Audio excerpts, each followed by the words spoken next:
these chicken splinters out of your fat asses all night long because you got fat asses. The only chance you have no chance. If you had a chance, you need to run lickety split. But you can't run because you're the fat asses. Well, Ric Flair, you know what? I'm not a normal-looking athlete myself. You know what I'm talking about? I've been in the DMs of line. It's a privilege and an honor to walk out with Ole Anderson, Lex Luger, and the Army tomorrow night. I am not a happy camper. What is Bully Ray's motivation? You know, I know he loves sugar. But I check my pocket. I don't have no donuts. I don't have no cheeseburger. I know you love sugar, but I ain't got none. To be the man, you gotta beat the man. And I'm saying, woo, right here in Nashville, Tennessee, pal, I'm the man. Look at a match for the total package like Luger and Super Brawl. Super Saturday? What is it? I don't know what it's called. What is it called? Super Brawl Saturday. Super Brawl Saturday? You don't lose faith in winners. And Ric Flair, day in and day out, every day of his life, just keeps winning and winning and winning. Ric Flair! New York City, Ric Flair! You're gonna find out what hard is all about! I do exactly what I want to do. You say I'm insane. I say thank you very much. Make a good lucha. I hate God! Hit the deck! Yes! We love you, Scott Steiner! Today, woo, I've got the star and profile like never before. You guys talk about being students of the game. I am the game, JR.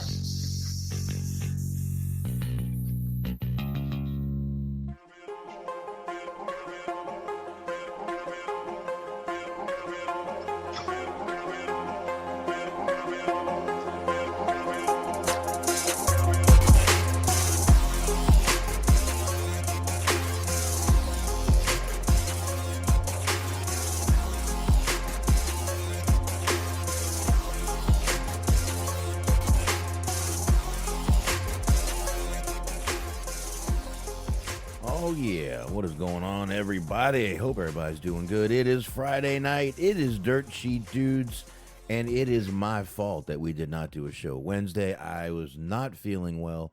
Besides that, I had to watch my son wrestle. Turns out he only wrestled 2 of the 3 matches because he got pinned and knocked out. So not knocked out of the tournament he was in. So. But it was good either way. But I apologize. I didn't get out of there till 9:30 my time, which way too late to start a show.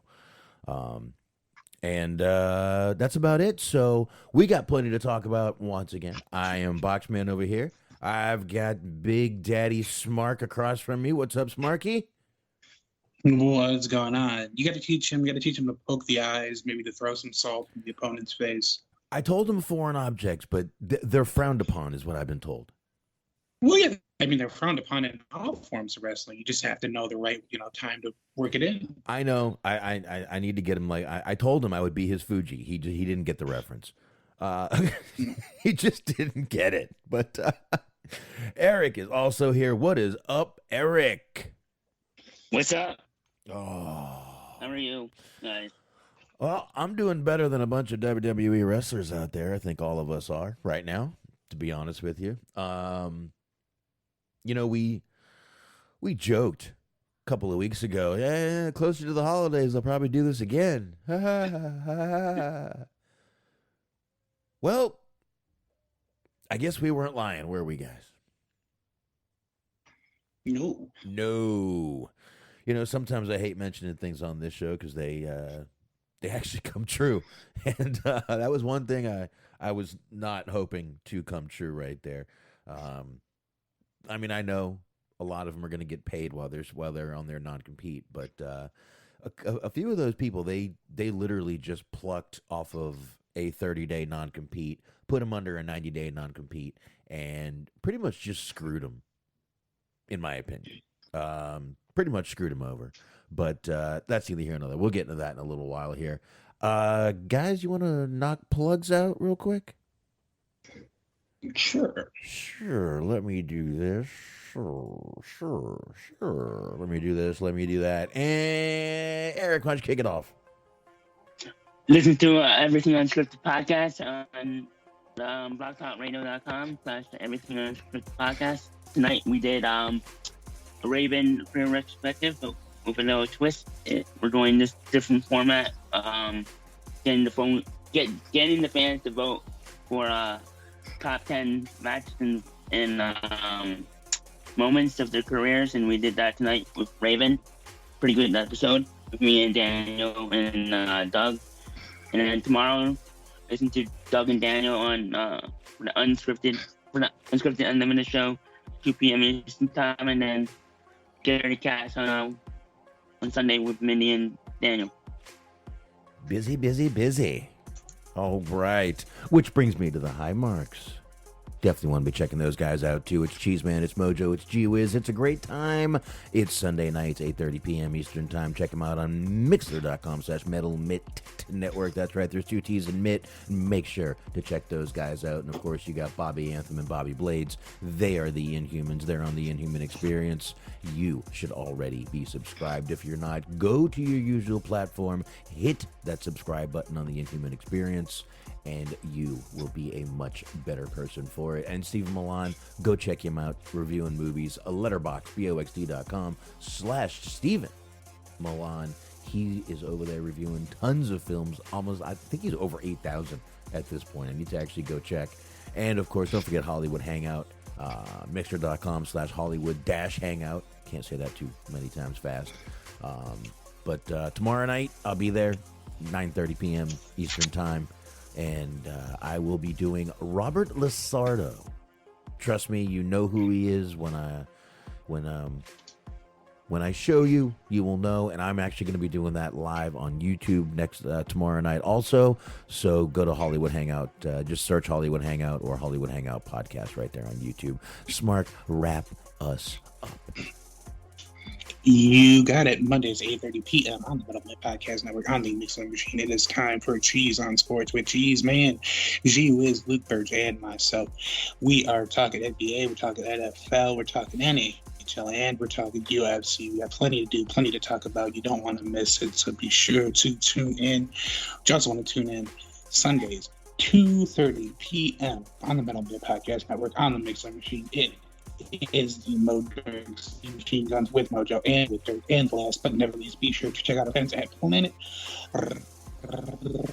Raconteur. It's Planet Raconteur podcast. Bobby Anthem, Papa Dave, Sincere, and Yuck Nasty. All 16 episodes of season 1 are available for your listening pleasure. Be sure to subscribe so you can be caught up with season 2. There you go. All right, with seconds to spare in the music I was playing behind us. Perfect, Smark. It was like an auctioneer mixed with a car dealer. Was that? Mm-hmm. I meant it as a compliment. Did it come out that way? Well, I mean, I'm a shady individual as it is, so I understand. Well, I mean, you're talking to a guy who usually does sales here, so it's not a big deal. Anyway, like we were just talking about, guys. Let me fix. It looks like my kids messed with all the pan balance. Hold on one second. Okay, make sure. Okay, we're all good. We're all in the middle. Everything is in the middle, right? Right. Okay. Tons of releases. Once again, this fucking company. Of course, they cite budget cuts. I know what we're all going to say, but they just made so much money. I know, but they're making more every time they get rid of people, and I think they might be seeing that. I mean, we all get trimming the fat, right, guys? A little bit. People you're not really using, something like that, right? Mm-hmm. Yeah. But someone you brought up a week ago, a group you brought up a week ago, almost immediately broke up one, and now you get rid of the rest in one fell swoop. That's pretty fucked up. I mean, talk about not giving guys a chance. Not giving them any fucking chance to try to get over. They were a great act in NXT. Obviously, I'm talking about Hit Row. They were a great act in NXT. Now they're all gone. Every single one of them. Boom. Gone. Within, what, less than a month of their debut?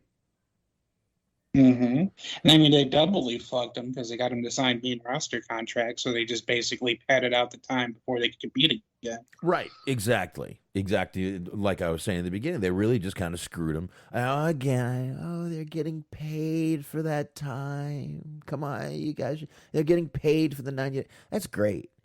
But they may have had a shot to make more somewhere else if they could have got signed in 30 days. Or someone may forget about them in 90 days or not need them in 90 days. You know what I mean? There's so many reasons why those extra 2 months could hurt really hurt you in the long run. So, yeah. But I guess we're not going to wait. I mean, why waste time? Let's just get right into the little list of releases. It was, I guess it was last night. Right? Everyone's just kind of sitting there last night. And let's see. It looks like it was this was a late tweet from Sean Rossap of Fightful. Came out at, let's see, 21. I'm not good with military time. 21 would be 12, carry the 1. That'd be about 9 o'clock, right? No, 11 o'clock, right? No, 10 o'clock. I started learning about it at 9 o'clock my time. 9 o'clock. o'clock. Probably about 9 o'clock. 9 o'clock. About 9:20. You sent it to me about 9:30, Bob. Yeah. This tweet was at 21:21. Why the fuck do you have to do military time? Anyway, Fightful has learned that WWE have released John Morrison, Top Dollar, Ashante Adonis, Isaiah Swerve Scott, Tegan Knox, Drake Maverick, Shane Thorne, and Jackson Riker. Some surprising, some I think they were just waiting for some heat to die down on, which would be the last gentleman named Jackson Riker. I think they were waiting for a little heat to die down on that before they just went ahead and gave him the boot. But I guess we just start at the top of the list. What do you think, guys? Yeah. All right. Go. Let's go ahead and start with John Morrison then. Again, another one let go again. The guy started off, he won a Tough Enough, the third Tough Enough. He was one of the winners. He was the winner of Tough Enough as John Hennigan on the show. He jumped over to OVW pretty quick and was called up to SmackDown in 2005. And then he was let go, I believe, in 2011. Right, guy? Yeah, 2011. And then he went out and made a name for himself. Everywhere he went, he was Johnny, whatever. Johnny Brown. Whatever promotion I'm in was his last name. Johnny, whatever promotion I'm in. Pretty much was it. But, he did good. He was on Survivor. Yeah, he was on Survivor. One of those, I forget, it was Survivor or something. It had a tagline with it, and I forget what it is. Maybe I'll see it. I think I have his IMDb pulled up here, which, I mean, he has done movies, so he'll do fine for himself. But he was also on Lucha Underground, Lucha Libre, like I said, Impact, and he'd done a ton of stuff. And once again, once they broke him off from The Miz, and I mean, the guy's wife worked there, and they didn't even think, hey, why don't we try putting them together and then see what happens? Maybe we can make some money off that. Yeah, I mean, it's not like they weren't perfectly made for each other. They had similar looking gear, kind of similar type of gimmick. Yeah, and both really good in the ring. It would have been interesting. It would have been fun. I know maybe they didn't see anything in Frankie Monet, and back to being Taya Valkyrie, who had not very nice words to say about the WWE. She said, and I quote, "Stop supporting a company that has zero respect for their talent. You love pro wrestling? Spend your money on the hundreds of other alternatives. This is wrong. Ethically, as employers, They don't care about us, talent or fans. Man, if she keeps talking shit like this, all they're gonna do is give her job back. Rehire her the next day. Like, oh man, keep talking that smack about our company. Yeah. Del Rio did it, and we brought him back. Sees our vision. Oh, go ahead, Smark. Finally, somebody sees our vision. I mean, pretty much everyone that talked a lot of shit about the company, they brought back. It's just the way it kind of worked. You know, Del Rio, like you said, Del Rio basically just called them out for being racist, and they're like, "All right, you want your job back?" Yeah, Triple H is like, "Come on back in, kid." All right, so yeah, I mean, but I gotta tell you, I mean, she was there. She knows more than all of us little podcasters and whoever's out there on Twitter commenting. She was there. She knows what I mean, she was fired, so obviously she has a little chip on her shoulder, if you will. Hard to see that chip on her shoulder through the. Anyway, but I mean, she's not exactly.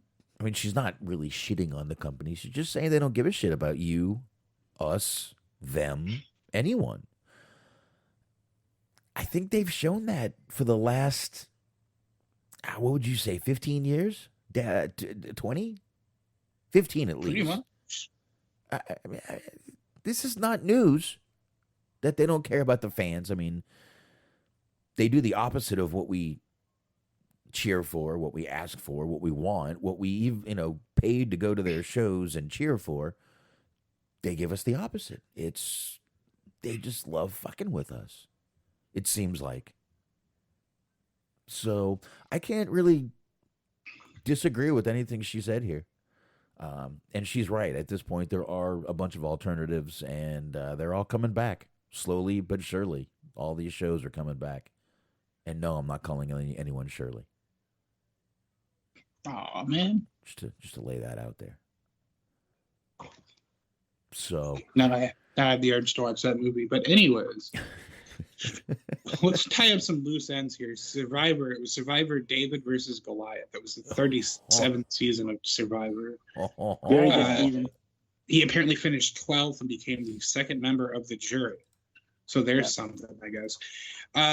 You mentioned the films. He was in a movie called 20 Feet Below the Darkness Descending with Danny Trejo. So that sounds interesting. Oh, yeah. Let's see. We got there were two. You said two Tough Enough season 3 winners. You were right. It was him and Matt Copitelli, who got injured and had a whole big situation. Like, he just had a really bad run of health. Right. Or Capitelli, not Copitelli. Sorry.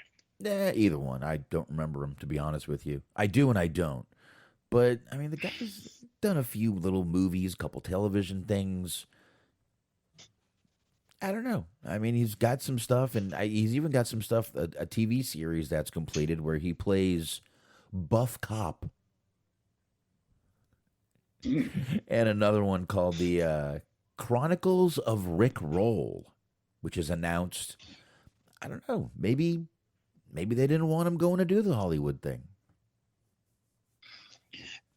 I mean, we've talked about it before, but honestly, I wish I could find it so I could send it to you for you to play. But when they were doing that little documentary on him on the WWE Network, and he was talking about coming back, he already sounded broken down and depressed. Like, it was just amazing. I've never seen somebody sign the contract while being dejected. It was interesting to see. And we were talking about the last run of cuts that he was tiptoeing, trying to get out the door, and they caught him. So now that he actually did let him go this time, I could just imagine him just being in Vince's office, just pretending to be sad and then skipping towards the door when he finally gets to leave. Well, I mean, according to what we're reading, is that these guys were released by email, by John Laurinaitis' email. Jesus Christ! I mean, imagine it was a long profile that Stone Cold was really upset about being fired via FedEx from WCW. So imagine fax via fax, actually. Oh yeah, he was fax. It was Punk that got fired. Yeah, you got it. But he got mad that he got fired over a fax. Just imagine how much worse it is being fucking fired over an email. Because I mean, you not only are they taking away your livelihood, but now you can't afford these new magical pills that are going to make your penis size triple. Please don't forget to hit the receipt button. Thank you, John Laurinaitis. Do not reply to the email. It's from a do not reply email. Do not reply at WWE.com. Why am I half Stone Cold, half John Laurinaitis? JuicyJohn3 at gmail.com. I'm still a little sick. I'm sorry about that, guys. I'm still got the little cold going on. Eric, you've been over there listening to our bullshit. What you got on? I mean, I gotta say, I thought John Morrison was awesome in the ring. Was he an amazing promo? No, you know what? He was a funny promo. He was hilarious half the time, and he meant to be. He wasn't doing it just to be an idiot. I don't know. I thought he was great in the ring. I think this is a bad let go for this company. But Eric, what you got? I mean, I think it was a bad release. I mean, it was a surprise to me.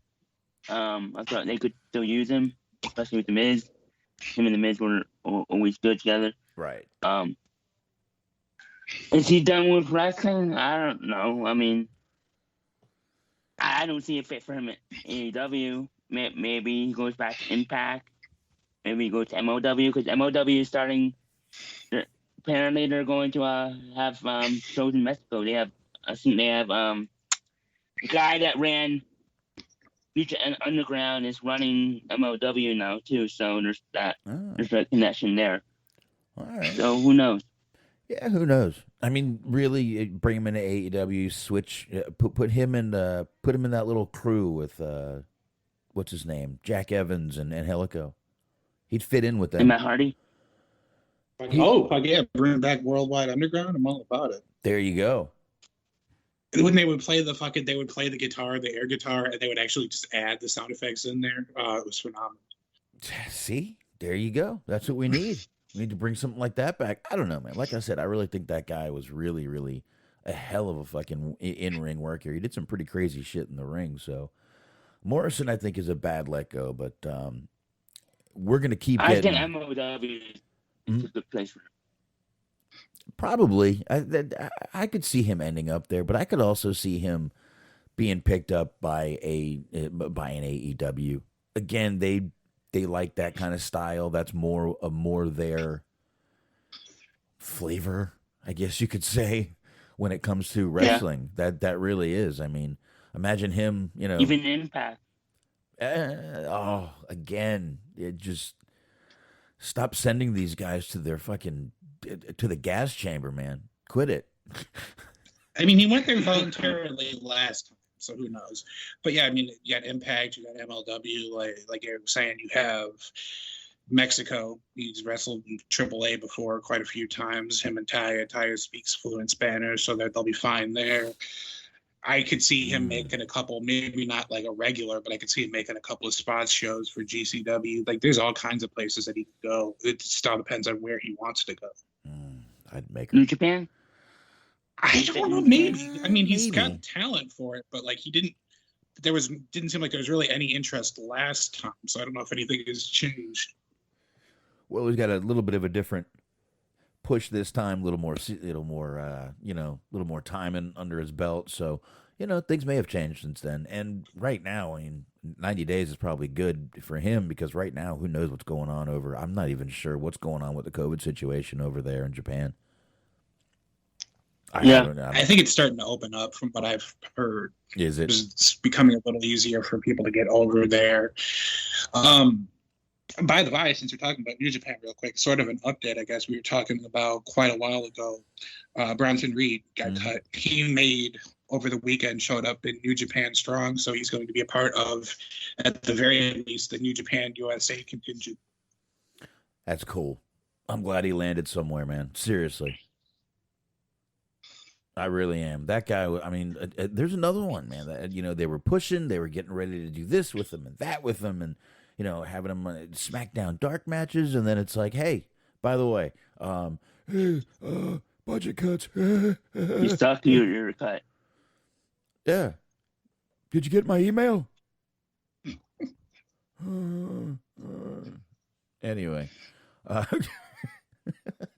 He still has like a host email. just imagine him calling up, be like, "Hey, you didn't hit the receipt button. Just wondering, did you get that?" Been trying to reach out. You haven't accepted my Facebook friend request. I noticed you haven't read Facebook Messenger yet. I got some bad news for you. Here, let's make it fun. I got Wade Barrett beside me. Wade, come here for a minute. I got some bad news for you, mate. Oh, and I'm only on my first beer. Anyway. Imagine how much more fun Jim Ross is having now that he doesn't have to do that shit. No kidding, man. No kidding. He's just, that's why he totally doesn't give a fuck anymore, man. He's just out there doing what he needs to do. I'm loving salty Jim Ross. I'll take it any day, man. Any day. All right. I think we got enough there on John Morrison. Think we all wish him well. And I guess we can go now, and we're going to kind of move into the old, hit row.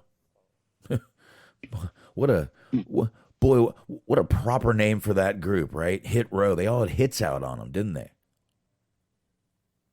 It's literally this whole group had a hit out on them, and every one of them got whacked. They got them all. It just surprises me. And this Top Dollar, that's who we're gonna get into right now. Is Top Dollar. I'm a little surprised by him. He's really the kind of guy that they absolutely fall in love with. Former football player, many teams football player. Let's see here. We've got he was with Tampa Bay Buccaneers. He was with the Dolphins. He was Dolphins twice, I believe. The Patriots, the Seahawks. The Redskins, I think he was with twice also, wasn't he? See, What? Dolphins, Patriots, Dolphins again, Seahawks, Buccaneers, football team, as I'm now referred to. He signed with them 2016, was waived, and they signed again. He was signed to the practice squad. Yeah, and by the way, if you have a problem with me calling him Washington Redskins, you need to go over and edit Wiki, by the way. Well, let's see if I can do that. Let's see. What position do you play? I was busy changing Redskins to Washington R words, but give me a second here. Nose tackle. Nose tackle. So he was a defensive tackle. Okay. That was awful. That was worse than mine. All right, but I played for a lot of teams, but just going back to where I was, this is the kind of guy they love. They really do. He was doing that show for them, the Treasures show and stuff like that. And just, again, another guy shocks me that they would get rid of. And there was a report that came out, of course, that he was rubbing people the wrong way backstage in WWE. And AJ Francis is his real name, Top Dollar AJ Francis. He responded. He said, "Here's what rubs people the wrong way. Standing up for your own. When Brie," obviously they're talking about, what was her name? I'm sorry. Oh, God. BFAB. Thank you. When Brie was released, and I called the office myself to tell them they made a mistake. Standing up for yourself. People in the PC, Performance Center, told me Hit Row wouldn't work for a year and a half, and I never took their advice. They were kind of right. Well, and they're the ones that decide whether or not you work, quite literally. I guess they are allowed to make those decisions. Yeah, I guess so. I don't know. And I mean, this doesn't mean really dick. I mean, this doesn't really say if he actually rubbed people the wrong way. He really kind of responds, but it's kind of a very vague response. I saw that he had, and I actually didn't see the video itself, but I know that he made a video for some reason dissing Jinder Mahal and his tag team partner. I don't know who he's with anymore. I know they split up one of them, but I forget if it's Veer or Shanky that they split up. But he went in on them for some reason. I don't know why. I don't know if they're feuding or not or whatever. But I know he's making like little videos dissing people. So I guess maybe that factored in. He was trying to get over on his own, God forbid. I think that was part of the gimmick of theirs, wasn't it? Maybe, I don't know. Maybe it was something he wasn't supposed to do. Who knows? But I mean, the people they get rid of are just absolutely baffling, in my opinion. I mean, there's really not much more to say about that guy. He really wasn't around the wrestling business very long, and then they just goodbye. So, another one out of Hit Row, Ashante Adonis, real name Tahuti Miles. I guess here's another guy who really did not have a lot of wrestling experience. Ring of Honor from 2018 to 2019. He was brought into WWE quickly, or NXT, and, you know, kind of thrown into the ring, and damn good. I always liked him in the ring. I had zero issues with him in the ring. And just another one kind of out of nowhere. This is a guy that you should be able to find a spot for in NXT. He's young. He's he was a high flyer, right? Yeah. Why not? How can you not find a spot for this guy in the new NXT 2.0? How? I don't know. Go ahead. I don't know. They should have. I think it goes back to like what we were talking about. Is he's a younger guy, but not only do they want them to be young, they also want them to be tall and jacked. I think that was the same problem we were talking about last time with Trey Baxter, aka Blake Christian, that he's kind of a smaller guy, as was Ashante, and there you go. They don't have a problem with high flyers per se, but if you're under a certain size or a certain build, they don't really want you, as evidenced by the fact that they let him answer. Yeah, I guess. I mean, you know, they. But Go ahead, Eric. go ahead, sorry. No, please. No, please go ahead. I was gonna mention that they're trying to resign Johnny Gargano, and he's small. I mean, but you know, I mean, even like you just sent me though, he hasn't even signed a contract yet. And I'll tell you what, with all the stuff that's going around, I'd want to get out before I get fired. I would. No one at this company should feel safe. I mean, you know, unless you're Roman Reigns. Roman Reigns should feel fine. I think Seth Rollins ain't going nowhere. Randy Orton. Randy Orton ain't going nowhere. But I mean, AJ Styles. Awful environment to work in. I wouldn't even feel safe if I was AJ Styles. No. I would not feel safe if I was AJ Styles. I would feel very small right now if I was AJ Styles, honestly. Well, if they let little AJ Styles, all hell's gonna break loose. I mean, Jesus, they've gotten rid of much bigger guys than AJ Styles over the past year. I mean, they've gotten rid of over 100 people in the last year. I would say upwards in the possibly 150s. If I'd guess. You could start a whole you could start a whole company. Telling you, man. As you say that, I was actually saw it on Twitter. Somebody smarter than I did the math on this, and they apparently since last year released 35% of their roster. Yeah. Well, Wow. Here, I have it actually down here, the count. I have it right down here. Okay. After these releases, there are 43 wrestlers left on Raw.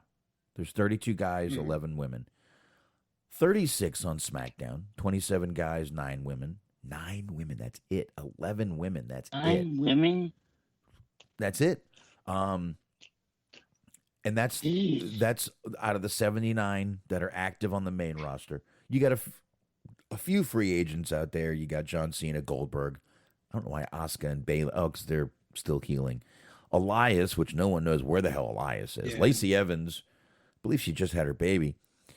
And, you know, you got Lesnar and a few others here and there. But really, they are dwindling down on their on their roster. And I know they're trying to sell.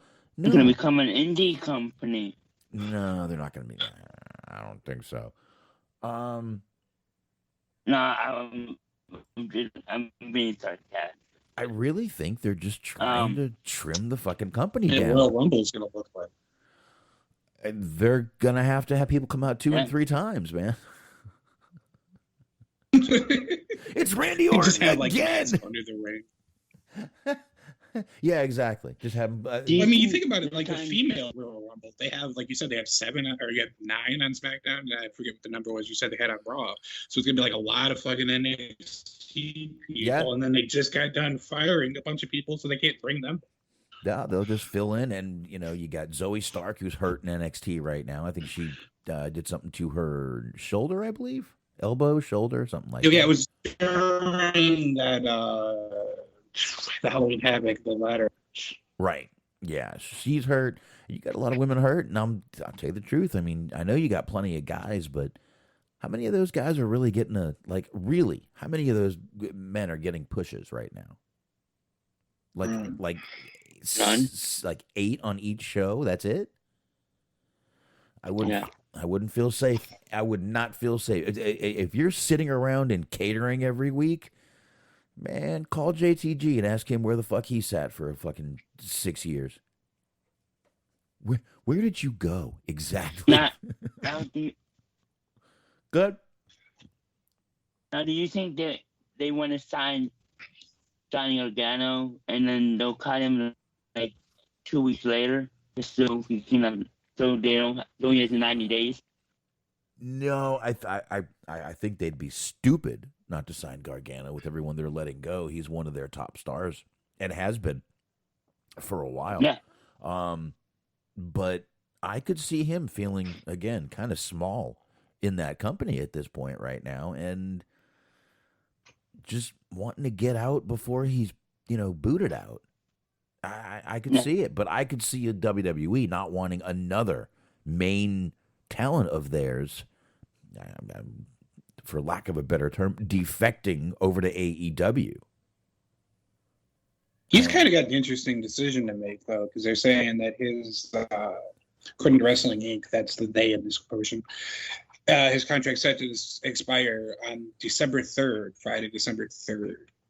But apparently Candice LeRae's contract is supposed to expire like early into 2022, I guess. Right. So he has an interesting, if he leaves, she's gone. Whether she wants to be gone or not, she's gone. Mm-hmm. You know what I mean? So that is a whole other just layer to kind of add to the whole drama of it all. Yeah. Yeah. I don't know. I'm not sure what he's going to do, but he's got to, I say he's leaving. I think he would have signed already. He might be just holding out, seeing how much more he can get out of them. Because right now, he should be an asset to that company. But with them, whoever blabbed their mouth, and if that statement is true, that they don't want to have small guys around anymore, I'd get my ass out of there. Maybe maybe he wants to go just so he can spend some time with his wife during her pregnancy, and maybe just take some time till the baby's here. Yeah, great. That's awesome. If they got the fucking means to do it, hell yeah, get out there and do that shit, man. I would if I could. Take some time off and then decide your future. Yeah. There's no rush. Sure he will. He's Still hopefully. young. Hopefully he will. Isn't he still in his 30s? I think. Oh, I don't know how old Gargano is. I would say he's got to be right around. I would say maybe early mid 30s, right? Yeah, he's right around there. Let's look it up. 87, so that is 34. 34. There you go. Mid early 30s. There you go.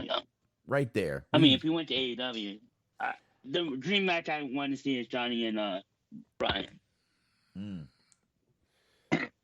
That would be good. I actually, when Daniel Bryan was making decisions, I was kind of hoping he would ask to go back to NXT and work with a bunch of young talent. I think that would have been a good thing, and that was one of the matches I was like, man, imagine him against Gargano and him against Ciampa and all those guys on NXT. It would have been cool to see him do that, but obviously he didn't. I think a lot of people would say Johnny Gargano is like a young Bryan. In some ways. in some ways, but Gargano's gotten really great at being. He's gotten much better on the mic. Oh yeah, And he's hilarious. He's just a funny dude, which makes it even more, which makes him kind of a fun character. So, but that is definitely the invaluable thing in wrestling, where you can like transition from being kind of serious to being goofy and like not lose your credibility along the way. right. That is a true rarity. Like there's a handful of people like the Jericho or McFoley or whatever that you could think of that can do that. That's a very rare commodity. Definitely. Most definitely is, man. So, but I don't know, man. We're just gonna have to see what happens with Gargano. We don't have much more time, so we'll know sooner rather than later. But get to the next one here. We've got Isaiah Swerve Scott, Stefan Strickland. Most people knew him before that as Killshot. He was in MLW, Evolve, CZW. I think he even did a couple GCW matches, but he was in Lucha Underground as Killshot for a good while there. He was brought in maybe 3 or 4 years ago. And well, but here's another guy they put a ton of money into. They put a ton of time into. They wasted all these vignettes with him and all this, studio shots and all this shit. And fucking flush it down the toilet, man. A waste of money, waste of time, waste of our time, waste of our eyeball time, dude. Kind of sucks. If you think about it, it does. It just kind of sucks. But I don't know, man. This is just all three of these that they let go are just baffling to me. How they could just take this whole group and within a couple of weeks just wipe every single one of them out of the company. April 17th, 2020 or 2019. 2029 has not happened yet. No. So no. A bit of a ways under 3 years, about 2.5, roughly, a little more than that. Okay. All right. So there you go. Not even that long with the company. But again, they were doing all those vignettes for this guy. They were, putting all this. Those aren't cheap, I doubt. They cost money to do. All the time, all the money, and then just let him go. But I mean, I shouldn't be shocked. They did the same thing with Braun Strowman. They've done the same thing with plenty of guys that were just coming up and just, go home. See ya. Happy fucking Thanksgiving, bitches. Mm-hmm. It made me laugh because I was seeing, I had sent it to you actually. It was from Fightful that they had said that he shouldn't be worried because he was fielding a lot of offers from various companies. It's like, oh, here we go. Officials from multiple major companies have told Fightful that they are interested in signing Swerve. It's like, well, yeah, no shit. He's really fucking good. Like, it's not pretty much everybody but them can see that. Right. Because we were talking about people's age. He's only 31. He turned 31 in September. He's been wrestling for 10 years now. So there's still, he's got plenty of time left, theoretically, unless, something unforeseeable happens. But he's still got a lot to offer. Oh, yeah. Most definitely. Most definitely he does. So he'll end up somewhere. He's another one I could probably see maybe jumping around to some indies, maybe an MLW back there or something like that. Possibly ending up in AEW, but I'm not sure. I'm not sure he'll end up over there right now. Maybe eventually, but NWA? Not right now. Maybe. Maybe even Impact for him. I don't mean to send him to the gas chamber, but it's possible for him to go there for a little while, then move up a little bit. Who knows? Yeah. We'll see. Maybe make a little name for himself out there without WWE. Someone will be happy to get him. Someone should be happy to get him. And I mean, to be fair, you did say like it said going to Impact is basically the gas chambers. Let us not forget that he worked for CZW for about 5 years. Like he's all right. He's conditioned. Yeah, he'll be fine. He's immune at this point. Mm-hmm. He's built up an immunity. He's built up immunity. CZW is just there. Is CCW still around? They just we just talked a few weeks ago about one of the shows they did, that charity show. I don't know how it did. I didn't hear about it. I didn't look it up. But yeah, they're still breathing. I'm not sure how else to put that. Sort of, yeah. How are they breathing and ROH is not? I don't understand. ROH is still on life support, but they still say they're coming back. So, Hey, there's a bunch of wrestlers now, free agents. So, well, -1, which I think we all said was probably the biggest get of the whole company. I mean, we got Jay Lethal coming out on Full Gear, so Jay Lethal is all elite, and that's. Were you guys surprised by that? I wasn't. I thought he would be the first one someone snagged, and they would have been an idiot not to. And I'm sure I'm sure Mr. Khan was on that phone so fast, the phone probably blew up in his hand. But I would have jumped. Oh, that's not Vince's kind of guy anyway. No, not at all. I don't think he is either. And I mean, my God, he's known for doing an impression of Ric Flair. We don't want that around here. He actually kind of went into that during his promo on Full Gear. And I was like, uh-oh. Because he hit it a little bit at the very beginning. He just did a little, Shavane. He was like, no, don't do that. Don't do that. You will be gone, sir. Well, at least we didn't get Black Machismo. Hopefully he'll work into that, after a while. Coming. Hopefully he will. Because, I mean, they even have the little, beginning intro to his theme song. The pomp and circumstance. Yep. Exactly. He's coming in as a heel, right? No. I mean, I get what you're saying because they had him kind of work over an injury, but at the same time, they also went through a great amount of detail or time that they put into the commentary explaining how that was just the right move and how anybody else would have done the same thing. So right, yeah, definitely so. But I don't know. Another one we'll see. But let's move on here to Tegan Nox, guys. Another one let go. Now, I'm not going to say she wasn't. I'm sure they saw her as injury prone. When she hurt one knee, came back, and almost immediately blew out her other knee. Ooh. That's never a good look. Yeah. That's never a good look, especially for WWE.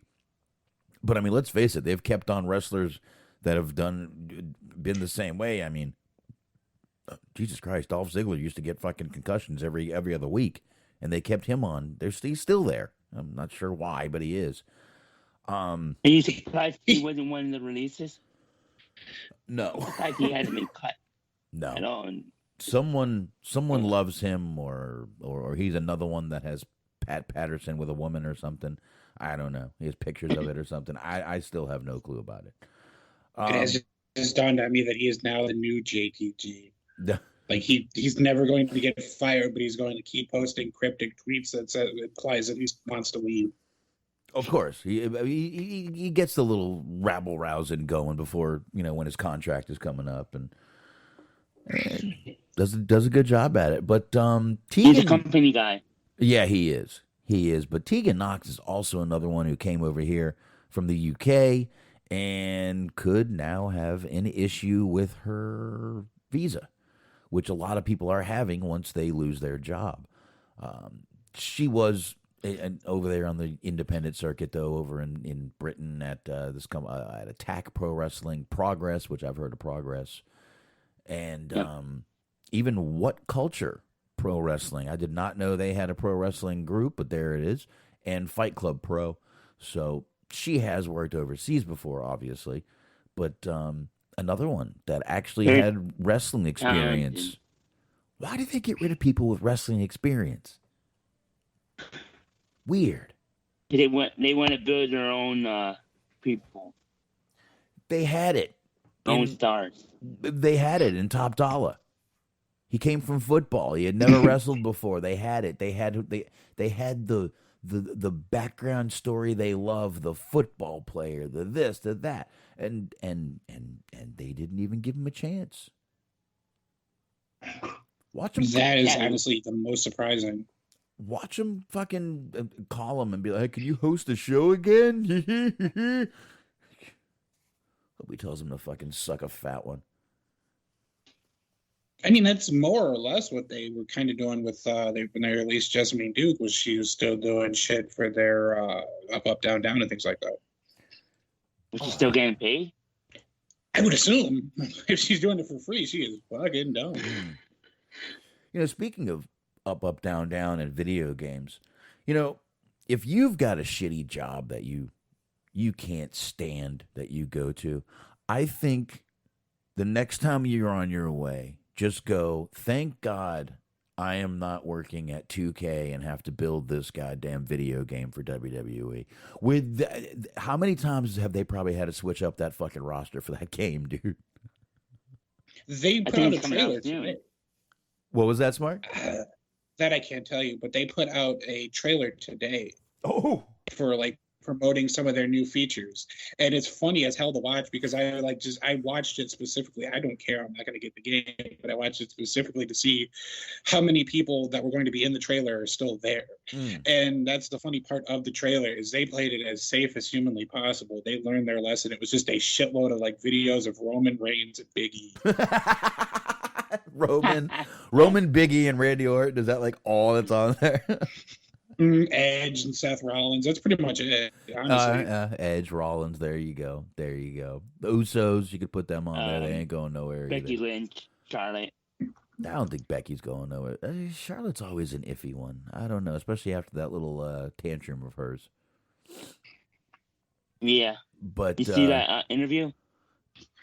No, I missed it. Becky. I heard about it, but I didn't see. I didn't watch it. But what do y'all think about Tegan Knox getting? I mean, she's, like I said, a couple injuries in and blah blah blah. But she's another talented woman that go to Impact or AEW, or that those two women's divisions to use her. What do you think, Smark?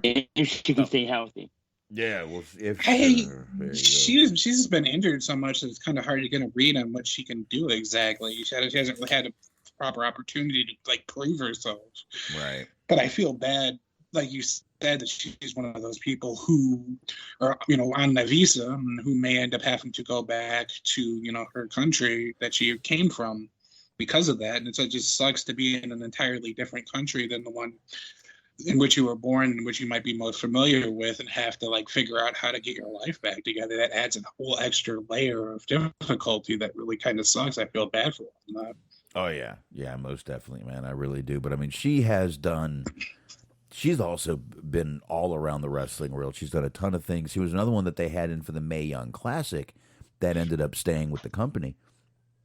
But she's done, Shimmer and Progress, like I said, Progress, and she was in TNA in 2013 for a little while too. So she's had some.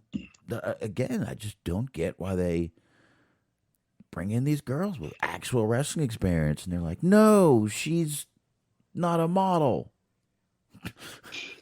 Oh, I had no clue. But let's see here. Anyway, anything more on Tegan Knox? No, wish her the best.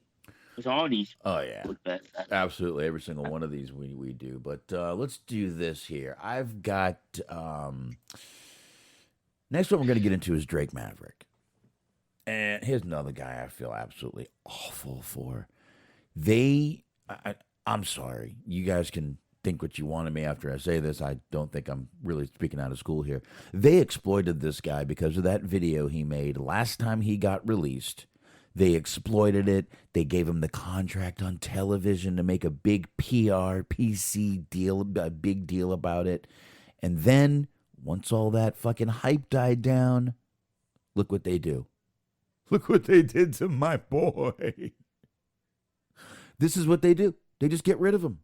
Done. Okay, your hype's calmed down. We used you when you were, when you actually were over with, because you got yourself, he got himself over, so you know how they feel about that one. Mm-hmm. So this is probably pretty close to a year. His contract was probably for another year. They probably extended it, and they probably just said, hey, fuck you. And by the way, don't make a crying video this time. He did make a video. It's about 4 minutes and 45 seconds. Want to play a little? Yeah. Give me 1 sec. Let me get a little bit of volume. Let me get that off mute. Let me hit it.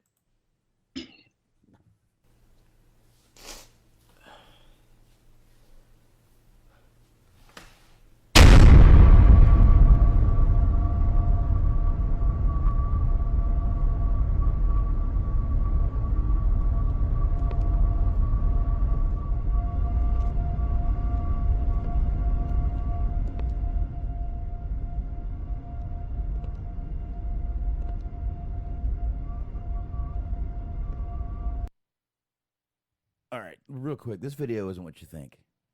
He didn't do the exact same thing this time. This is him. He's kind of looks like he's in a jail cell, maybe an insane asylum, and he's going a little crazy. Looks like him. His hair's all fucked up. And here we go.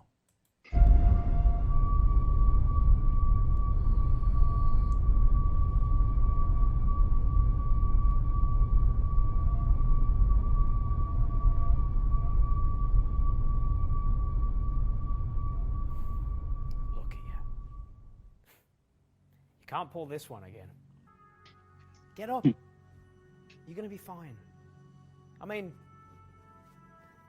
everything. Okay, by the way, some of this, by the way, is from the Undertaker's Wrestling Graveyard, but it's it's mixed in. I'm obviously stopping it because it's a long video also, but here we go. Now, before I go and play some more of this, John Cena actually sent a message when this video got put out, and he said, "This is worth a watch. Very well done and very powerful message by a gifted performer," wrote John Cena. So let's keep going. Everything they ever gave you, you turned into a moment, right? If they wanted you to be a manager, you made it work. If they wanted you to run around 24/7, you made it work. They even tried to get rid of you. You made that work too. I don't know what else to tell you. You're a success. You've always been a success. And you're going to carry on being a success. You did everything you said you were going to do in life. You're a success. Look at me. Look at me. Hey. I know we've been here before. We don't belong here anymore. What was our dream? Come on, what was our dream? It wasn't to be a WWE superstar, was it? It was to be a professional wrestler. You can't be fired from wrestling, pal. Somebody's going to book you. Even an idiot like you. But what I'm asking you to do is get up. Because if you don't get up, this whole journey, this whole dream, it's going to die. It's going to end. And we got so much more that we need to accomplish in this journey. It's going to keep going. But we're not going to accomplish nothing if you don't get up. Come on, get up. What, you're just going to let this dream die? Get up. We're going to accomplish everything. Get up. Get up. Okay, so obviously you could hear he's talking to himself. And now he actually does get up. He was kind of in a dream. And here we go. Still with his, the WWE shirt on. And he's waking up here. Still waking up.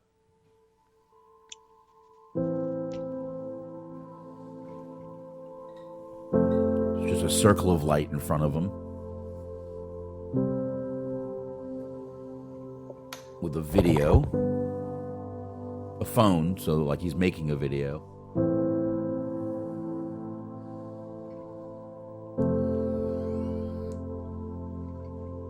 Goes to the bathroom.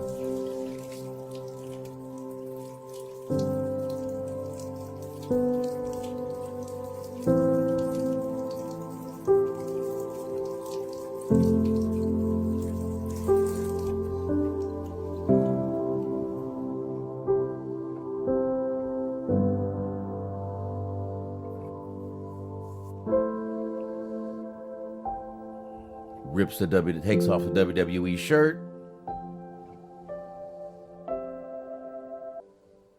Phone rings. And he smiles. And that's it. Pretty fucking cool video. If you guys haven't seen this, search it out. I actually found this right on Bob Cook's page, Eric. This was right over there. Oh. I shared it right from Bob Cook's page right there. And it was really good. But I really, out of a lot of people that you see in wrestling, I think this guy, Drake Maverick, let's see, what's his real name? His real name is right here. I've got it right here. It is James Michael Curtin. Obviously, the guy came over from the UK, worked for Impact as Rockstar Spud, did more independence, did some overseas independence also. He actually made it to Impact by winning one of their British Boot Camp was the show they did, and he won the show. I've always thought this guy was unbelievable, entertaining, funny. They threw this guy out there like he was. You could see when he was talking to himself. They did this. They gave you stupid gimmicks. They made you be a manager, and you nailed every time. You nailed it, and he did. This guy even fucking pissed himself when the gimmick fucking broke. How could that not be good enough for Vince McMahon? This man pissed himself. Mm-hmm. Pissed himself. You'd figure Vince would have brought him back there, gave him a big hug. No. That's not what he gets. What does he get? You're fired! That's what he gets. I don't know. I think this guy seems like a genuine, good dude. A probably really good guy probably to have backstage, and just a really good guy to be around. And I feel bad for this guy. Like I said, I feel like they really exploited him, used him, and then spit him out when the fucking hype died down. Just my opinion. What do you guys got? That's exactly what they did, honestly. And I mean, like we were talking about, he got different stuff over. That seems to be his strong suit, is being able to kind of get over no matter what. That tag team, they put him in with him and Killian Dane, that got over. But then, God forbid that you get over when we don't want you to. So they quickly put the kibosh on that after a couple of weeks, and we're back to square one. Right. And I can't disagree. Like I said, and like he said, he did get everything over that they asked him to do. Whether it was 205, whether it was with AOP, anything. And I mean, like I said, last year they did the whole thing. Like I said, Triple H brought the contract out and held it up and hugged, and they cried, and well, that's over with now. And I know Triple H right now isn't really having a lot to do with this thing because of the whole heart issue he had. But it's still Smark, to use one of your isms, the optics, sir, the opticism. Mm-hmm. The old opticism. Yep. Go ahead, Eric. I do kind of wonder, though, now that you say that, if Triple H was in a different position than he is in right now, and they're kind of undermining everything that he's been putting into place. I wonder if he would still be there. Yeah, most of his guys they released is all Triple H guys. Yeah, but someone still signs his checks. Mm-hmm. Someone's still signing his checks. I mean, he's not cutting his own checks for himself. I mean, maybe he is on NXT, but I tend to doubt it. I tend to doubt that. So, I don't know. I don't know what he thinks of all this. I don't think we'll ever really find out his thoughts. He's going to toe that company line like he always does. And, he's married to them. I really love what they did, and now we're more. He'll use the word inclusive and a few times, and all those. Suck it up. He'll use the buzzwords that he knows the kiddos like. Yeah. Now that we got rid of that all black stable, we're more inclusive than ever. Now, I might have asked this before, but if he wasn't married to Stephanie, would he even be in the WWE right now? That is always the question. Would he be? No. I'm gonna say no because he did not have the best reputation backstage. I'm not saying he was known as a fucking, partier or anything like that. He wasn't. He doesn't drink, doesn't do drugs, never has. But he's always just been known for being a bit of a dick. And that was kind of what we always heard back in those days. I think he might have made an attempt to not do that anymore once he did get, start seeing Stephanie, because he was already going to get hell for seeing Stephanie anyway. So I think he might have made an actual tried not to be a dick anymore. But I mean, he was always known for being just a douchebag. I mean, just like when he went out there on in front of the camera and was talking about Lillian Garcia when she left the company. Oh, if she wants to come back and horse around. I mean, the joke was they used to call her Horseface. Oh. By the way, if Mick Foley never brought that joke I thought you up, meant something else, but no, but if Mick Foley never brought that up, no one ever would have known the joke. So really, I kind of always blame that one on Mick Foley. But Triple H was always known for going a little too far and being a douchebag. So no, I don't think he'd be with that company. I didn't mean to go that long. Smart. I mean, there's a lot. It's really kind of, I know this is hypothetical anyway, but it's really hard to quantify that. Because it's like, well, does he still achieve the same amount of success that he did without being married to her? A lot of people would say no. Some people would say yes. But if he doesn't achieve that amount of success, then he's probably not like a Hall of Fame level performer for them. So he probably isn't going to be there. But if he's at the same time, if he still achieves what he achieved just without being married to her, or at least kind of a similar level of success, then yeah, they're still going to keep him around if he wants to, still be there. Because right now they're trying to keep anybody from showing up elsewhere. In terms of like legends, not in terms of actual talent. We've talked about that. Yeah, true. So Eric, what do you think? You don't get to ask questions and not answer them on this show. Triple H? Yeah. Oh yeah. I don't think he would be in I don't know. I don't think he would be in wrestling. Ooh, really? Huh. That's interesting. Why not? Because I don't think if he married Stephanie, I don't think he would have had the success. I'm not saying he wouldn't have had some success, but I don't think he would have had the success he had, winning all those titles, having a group like Evolution and Hall of Fame career. I mean, maybe he would have had Evolution because he was friends with Ric Flair. I don't know. The relationship, what was that? Was there a relationship before he married Stephanie? So I don't know what his backstage friends were. So it's hard to say. But I don't think he would actually be in wrestling. Yeah, and you also got to ask yourself how many people glommed on to him just because he was with Stephanie. Like Smark said, it's hard to really pin down whether or not he would be. It's very tough because there's so many ifs and what ifs and all that bullshit. Yeah, what if Tess was the one that married Stephanie? Oh, I don't want to go there. I think it would be the same ending. Weren't they dating in real life, or was that story? I think that was story. From what Vince and everyone says, Stephanie was not supposed to be seeing any of the boys backstage. There's rumors. Ooh, yeah, that didn't go well. No, I caught that joke a little bit late, but I caught it. Good job. I mean, there's rumors going that she might have been with one or two of the boys back then, and no one knows. I'm just saying. Oh yeah, that's all I'm saying. Oh yeah.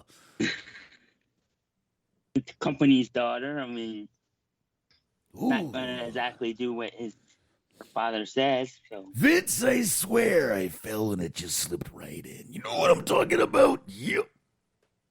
You all look like Elizabeth from behind. I tripped. Next thing you know, she was naked. I don't know what happened. Okay. Never heard that one before? Oh, yeah! Yeah, me too. Yeah. All right. That's really not good for me to be doing when I'm still sick. Anyway, it is fun though. Anyway, I can't sit here and say anything more good about Drake Maverick. I really, really feel bad for the guy. I don't know. I don't know what his status is over in this country. Also, he did, but he's been here a very long time. So he's from the UK, isn't he? Yeah. Like he was on British boot camp, so he is from over there in the UK. There's a guy. I will say. There's a guy that an AEW could use. I really believe they could. Not as a manager. This guy can do so much more than manage. I know he's a tiny little dude, but let's face it. If you've got Marco Stunt out there and you've got Rock, you may go back to Rockstar Spud. I kind of hope he does. Rockstar Spud is 1,000 times more believable in the ring. He just is. I mean, you would see him going up against these beasts in NXT, and he always made it look good. He would take the beatings like he was supposed to, and when he did come back, he didn't sit there and throw punches or anything. He would jump on their back, or he would, claw their face or do something out of the ordinary that a guy that was fighting for his life would do. He's just a believable dude. I feel awful for him.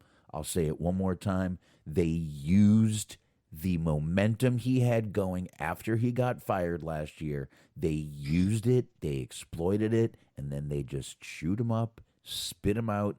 They barely used him. They used him for like a month and a half after that. Yeah, it was all PR. It really was. It was. It was They let optics. it die down. Yep. And then here we are, a year later. Yep. What is it, a year later? Yeah. Listen, if that video of his never went viral, they never would have brought him back. Ever. They brought him back. They brought him back because there was too many eyes on it. Smark, one more time. Opticsism. Mm-hmm. Absolutely. I think we've named the show for the night. For sure. So, anyway. What is it called? What was that?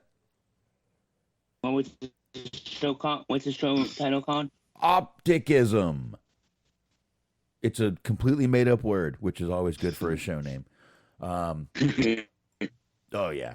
Yeah, they love when I do that. Anyway, I got nothing more on Drake Maverick. I just wish him all the goddamn luck in the world. I hope he ends up somewhere getting paid a boatload of money because, in my opinion, the guy deserves it. There you go. So I guess we move on to Shane Thorne. Never heard of him. Slapjack. There you go. There you go. Came over here. That would actually be it. That'd be great if we just moved on. All right. Well, anyways, next up.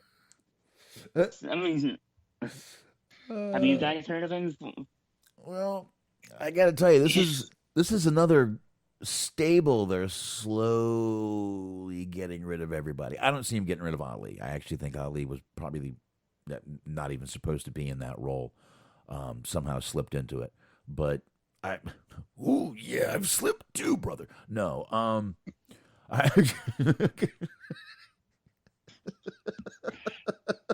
but they're just slowly they're slowly getting rid of this whole group too. I mean, they're really not doing too much with Dijakovic and the other guy. But I mean, they've gotten rid of Mia. Was pretty much gone when the group even started, before they started breaking up. Now they got rid of this guy. And Shane Thorne was not I mean, I'm not going to say he was not known. He actually did a lot of the indies. He was doing some Ring of Honor. He did some PWG and shit like that. Pro Wrestling Noah. But another guy, they just, let's just throw him in a hockey mask and have him go out in Retribution. And, Retribution didn't work out. I mean, let's not blame booking or the fact that we made these guys lose for 3 months straight and then gave him this big win and we were supposed to believe it. No. It's this guy's fault. Oh, he was in Retribution. Okay. Yes, he was. Now, I mean, obviously, it's this guy's fault that the writers suck and they did what they did to his character, right? Obviously, I just don't know what. I mean, this guy was fine in the ring. Actually, he was damn good in the ring. The character was stupid. The group was stupid. That's why it didn't work. Yep. Wasn't this guy's fault? Y'all threw him in the group, and now he's out of a job from Australia. Another guy that could possibly have visa issues. Not good. Oh, he's from Australia. Wow. Yep. They like getting rid of these international guys. They bring people over, give them all this. It's like a fucking. They recruit them. They literally recruit people, dude. It's fucking like the fucking CIA. And when they're done with you, they kill you in certain ways. They just you get whacked. That's it. Yep. We're done. We got no more use for you. So, all right, I guess we're down to the last one, right? Jackson Riker. Let's be honest. They were waiting for that's another one they were waiting for some heat to die down on. The guy is former military member. He did serve in Iraq, which again they love stories like that. The guy sent out a tweet at a volatile time in this country. Would that be a good way to put it? Mm-hmm. He sent out a tweet that probably was very not probably. No. He sent out a tweet that was incredibly unnecessary during that time. And I mean, I not that he doesn't have the right to say it. It was a stupid thing to say. It was. He does have the right to say it. But he got a lot of heat for it from other wrestlers. And I don't know why they didn't just go ahead and pull the trigger and get rid of this guy back then. I think because of his past, the story they were telling with him, they tried to kind of cover it up. They even tried to use him again with Elias. But right now, no one knows where Elias is. He buried his guitar, and I think he might have accidentally fell in the hole. Fallen again. So I don't know, but I was surprised they gave this guy another shot with Elias, to be honest with you. I have to admit, I was shocked they did it. But they did. But I really feel they were just waiting for some heat to die down and to see if they could work this guy in anywhere. And he's, let's face it, he's kind of just a generic-looking big dude.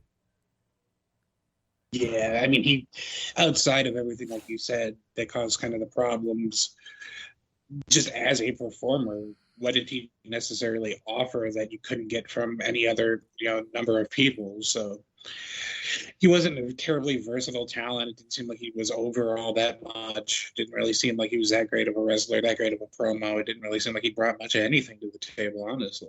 Well, the only thing he has that a lot of people do not have is the actual military backstory that they love promoting. But I think they feel that they're not going to be able to even use him for that because of the tweet. Ironically, they fired him days after they ran their Tribute to the Troops special. Was he on that special? I will look. I know they ran it over the weekend. I think it was Yeah. on Sunday. Yeah, it was on Sunday. Yeah. Okay. Yeah. They did. So, and obviously, it was him, Wesley Blake, and Steve Cutler, the Forgotten Sons, all gone. Here's another stable. They finally they killed another one. The Forgotten Sons. Yes, they have forgotten about them. They really named these groups well. People need to look into the names of these groups before they do any joining. You know, Hit Row. No, I ain't joining anything with the name Hit in it from your fucking company. No, Forgotten Sons. No. Retribution. Yeah, see, Retribution. Absolutely. Forgotten Sons. Someone forgot about their asses. Anyway, what do you guys got on Jackson Riker? I've been kind of, I don't know why I've been taking up most of the talking, but go ahead, guys. I mean, Mhm. I have really nothing much. I mean, never seen him. I don't know what was the backstory of controversy, or unless you don't want to get. I don't remember if it was during the George Floyd or the Jacob Blake thing. Oh, okay. I don't remember which one it was. One of those two, or possibly I think those two were very close together, and I think we were still in the middle of one while one happened. Was that how it happened, Spark? Yeah, if Okay. I remember correctly, I'm looking it up now so that we can get the proper. I'm pretty sure they sort of. I'm pretty sure they sort of just. It just all started in another state. As Smark's looking that up, though, I'll keep going with the little story. He was in the Forgotten Sons, like I had just said. They were a right-wing stable, would you say, Smark? Oh, I didn't even know that they were. I guess so. There's a political context to them a little bit at the very least. Right. And obviously the former military he would always go out and, talk about this and that. It wasn't to the Dutch Mantel Jake or Jack Swagger level, but it was kind of that kind of conservative right-wing feel to it. And he put out a tweet during one or both of those protests. Did you get it, Smark? Yeah, so he put it out. The George Floyd passed away on May 25th. Mm-hmm. And he put out the tweet that he put out on the 1st of June. So it was like very close to when that all was going down. Okay. I knew, I didn't know which event it was. I just wanted to figure out, I wanted to be right. Thank you for looking that up. So during that, and he put out a I don't remember the words, and we don't need to look it up. It was a pro-Trump tweet. Yeah. It's really not all that. Go ahead. It's just it's from sportingnews.com. The article that I pulled up is WWE's Jackson Riker tweeted his support for President Donald Trump on Tuesday. It's obviously retroactive. Just hours after Trump gave a controversial press conference that had peaceful protests with tear gas so he could stage a photo opportunity in front of a church in Washington, D.C. The tweet reads, "Thankful for at POTUS we have. God bless America, build of freedom forgotten." Okay. So there you go. I mean, and by the way, the tear gas thing under oath has been proved to be debunked. It was bullshit. Even the gentleman that was in charge of it that day testified under oath that they never used tear gas. It was bullshit. But anyway, that's neither here nor there. Again, was it a bad thing to say? Bad time? Fuck yes. Just unnecessary. Didn't need to be put out at that time. I get it. You were trying. I think he was trying to put his gimmick over a little more. Wrong time, man. Just the wrong time. He was in his wrestling character instead of kayfabe. Even kayfabe, it was the wrong time. Oh yeah. No. I'm not saying it was the right time or right. No, I'm right. not putting that on you at all. I'm just saying it was not a smart thing to do. And I really think they were just waiting for all that heat to die down, and they just didn't want to look like they were getting rid of him. You don't want to look like you're getting rid of anyone for their political opinion. Correct? Right. Correct. Correct. You really don't want to do that because that could look bad on your company, especially a publicly traded company.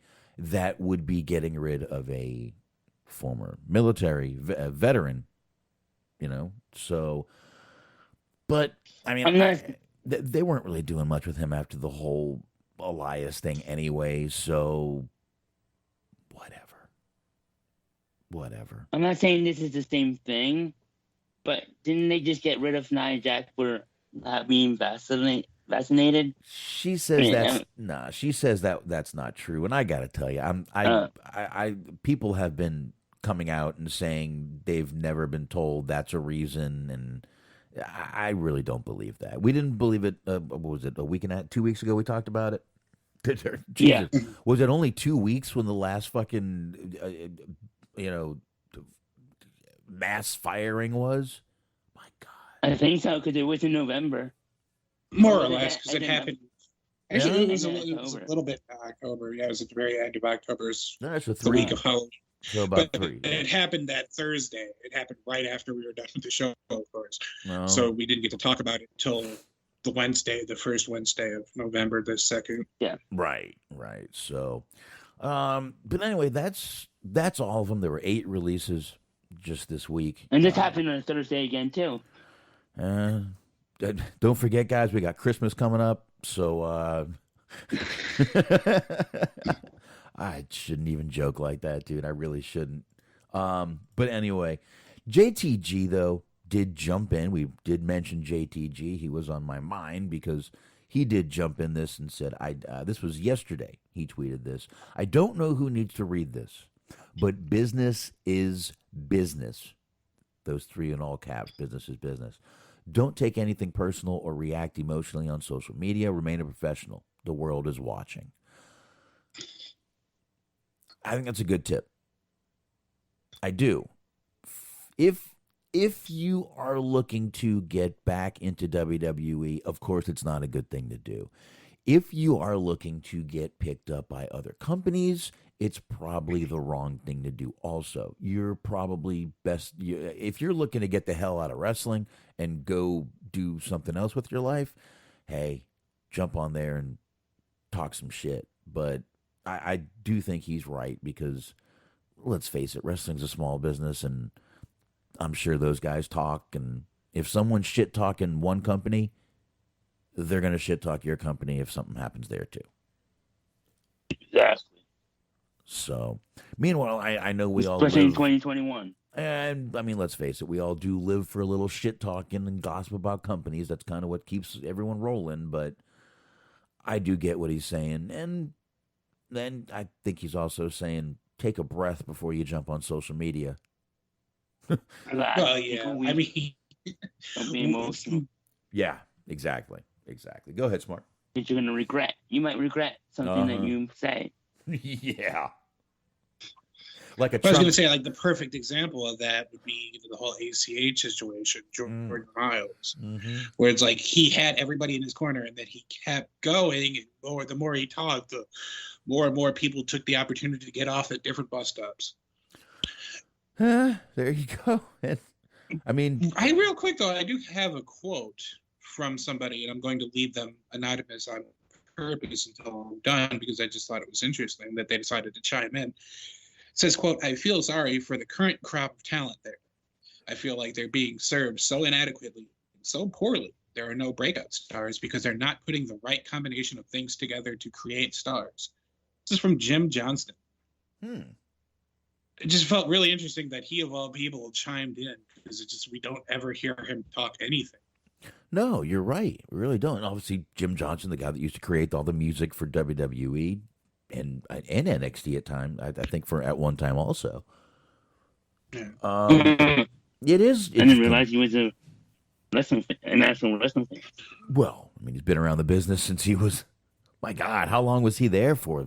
30 years, 25 years, something like that. Real long time, yeah. Long time that guy was there, so it's kind of ingrained in him. And I mean, he wrote a lot of the songs that I still think some of his songs are used today.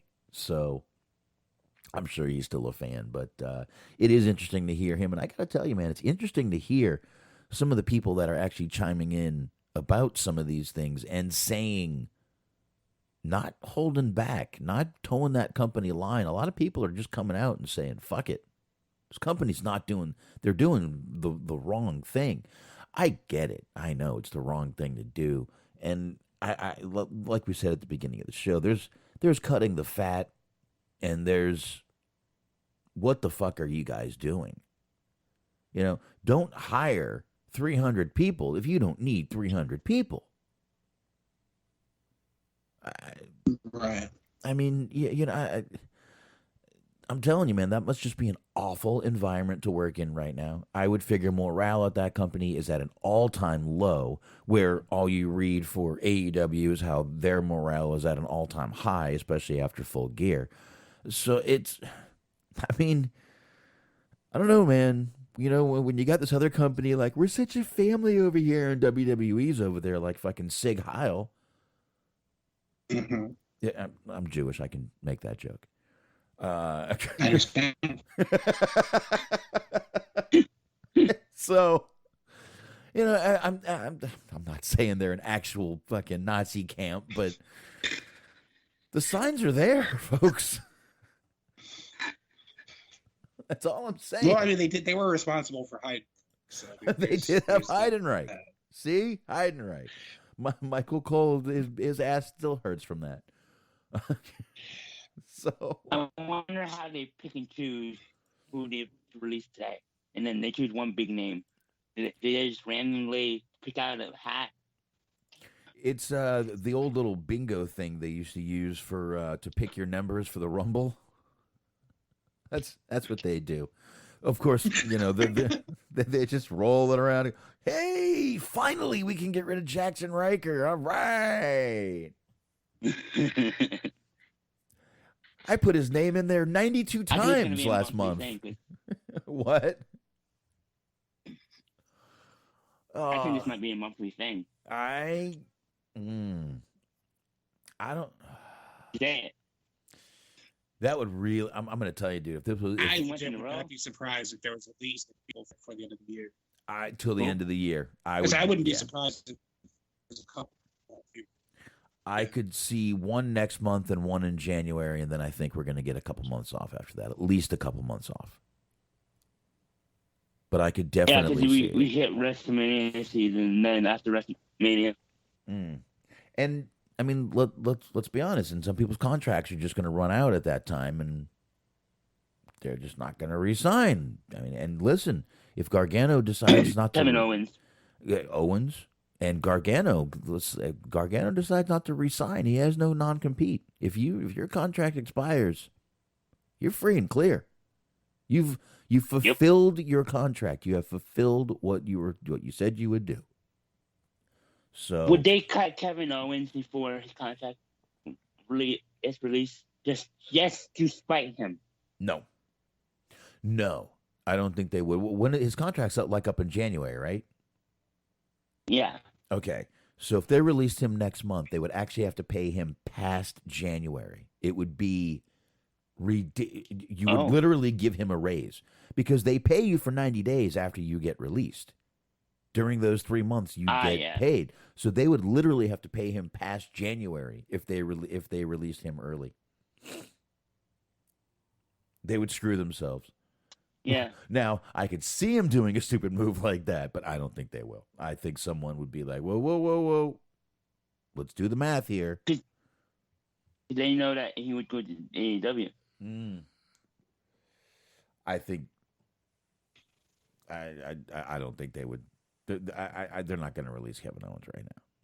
He might actually be one of the safest ones there at this point, and I think they're going to try to keep him, and I think they should. I think they should too. I think they should try to keep him. I don't think he should stay. I'll say that right there. I'll leave it at that. Now, one person. Is it Sami Zayn's contract?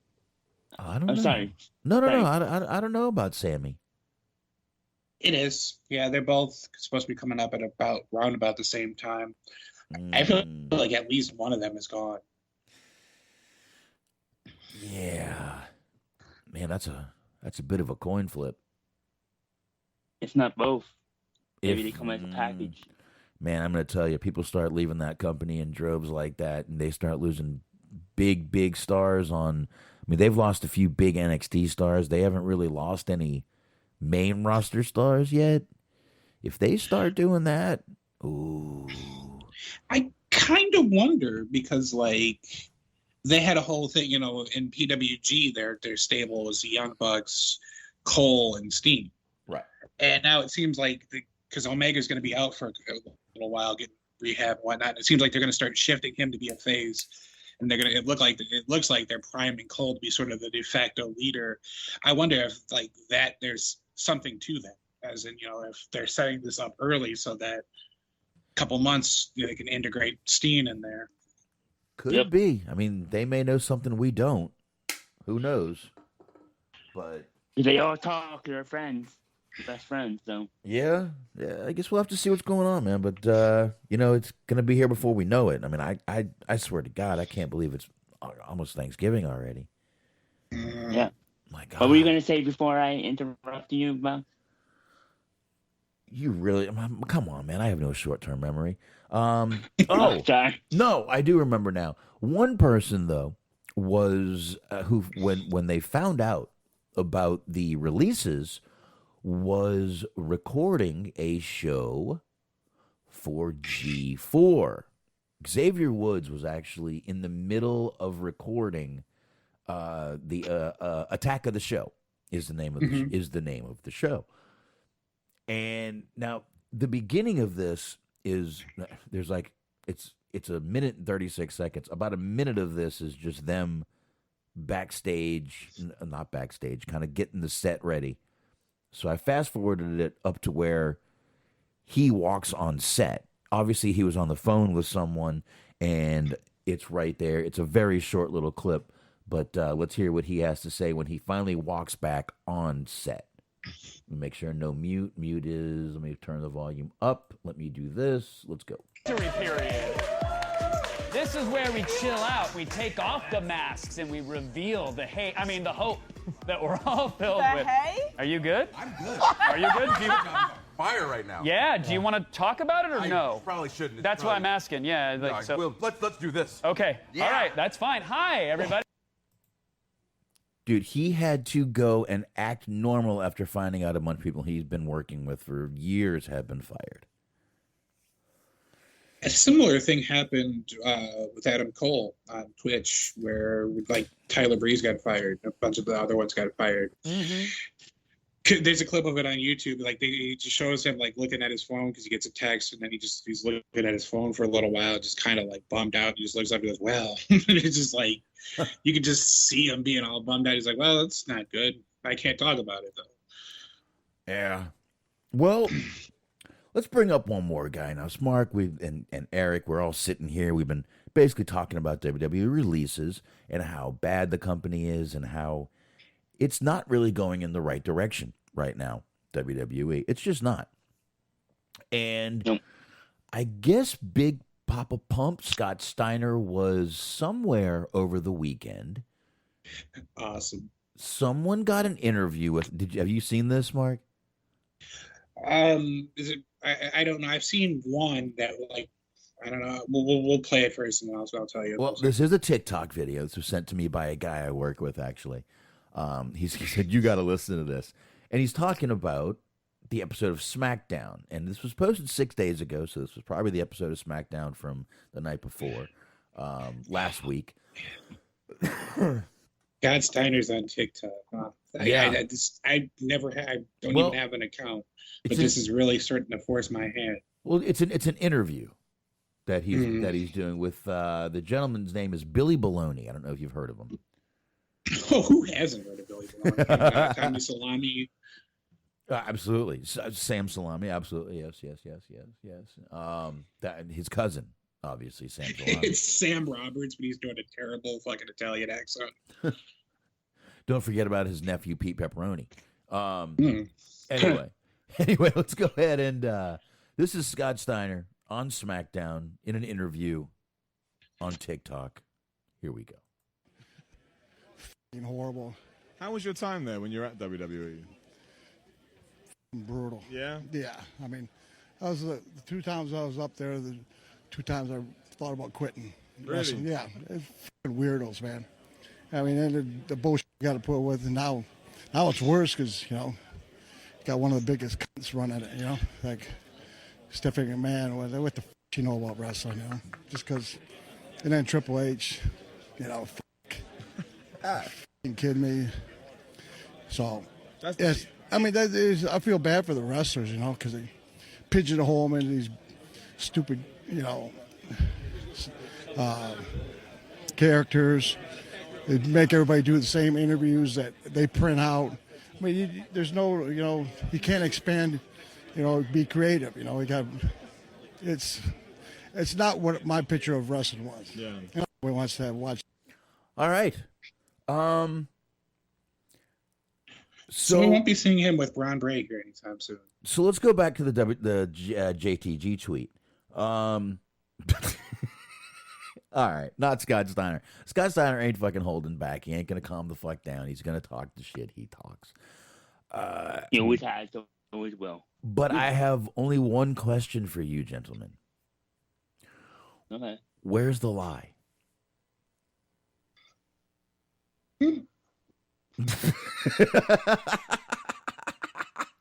Where's the lie? Where is he saying something that I'm not just saying us? I'm saying, I mean, I listen to plenty of other podcasts. I hear everyone else saying the same thing we say, complaining about mostly the same thing we do. We complain about some other stranger shit, but it's just that it's like, it's not just us, man. It's not just us. A lot of people are saying the same thing he's saying, that the company is not going in the right direction. They really need to back off counting on these writers so much. It's and flat out called Stephanie a cunt. He sure did. I'm not letting that fucking slide. He flat out, I mean, I know it was bleeped on the video. He flat out just called Stephanie a cunt.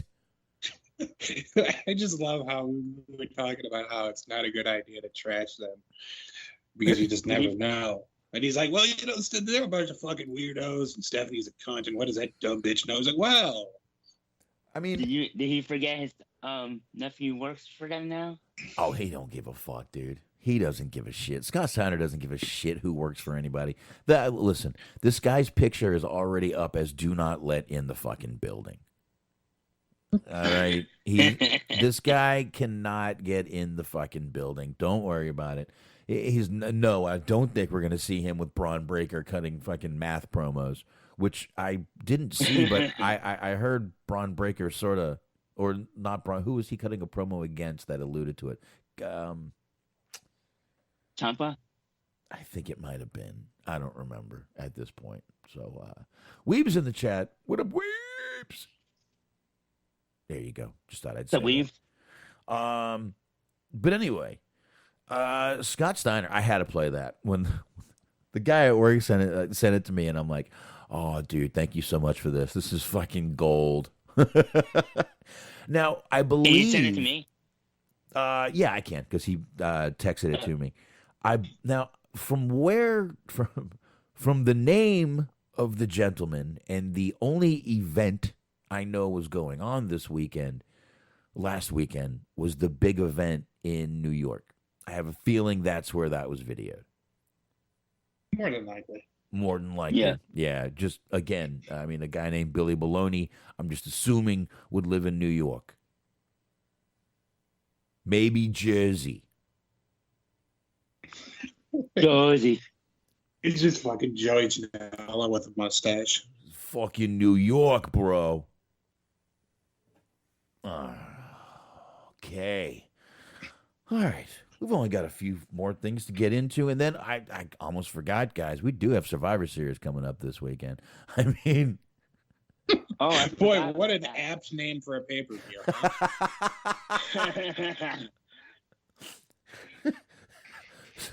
They should call this one Survivor Series If You Can.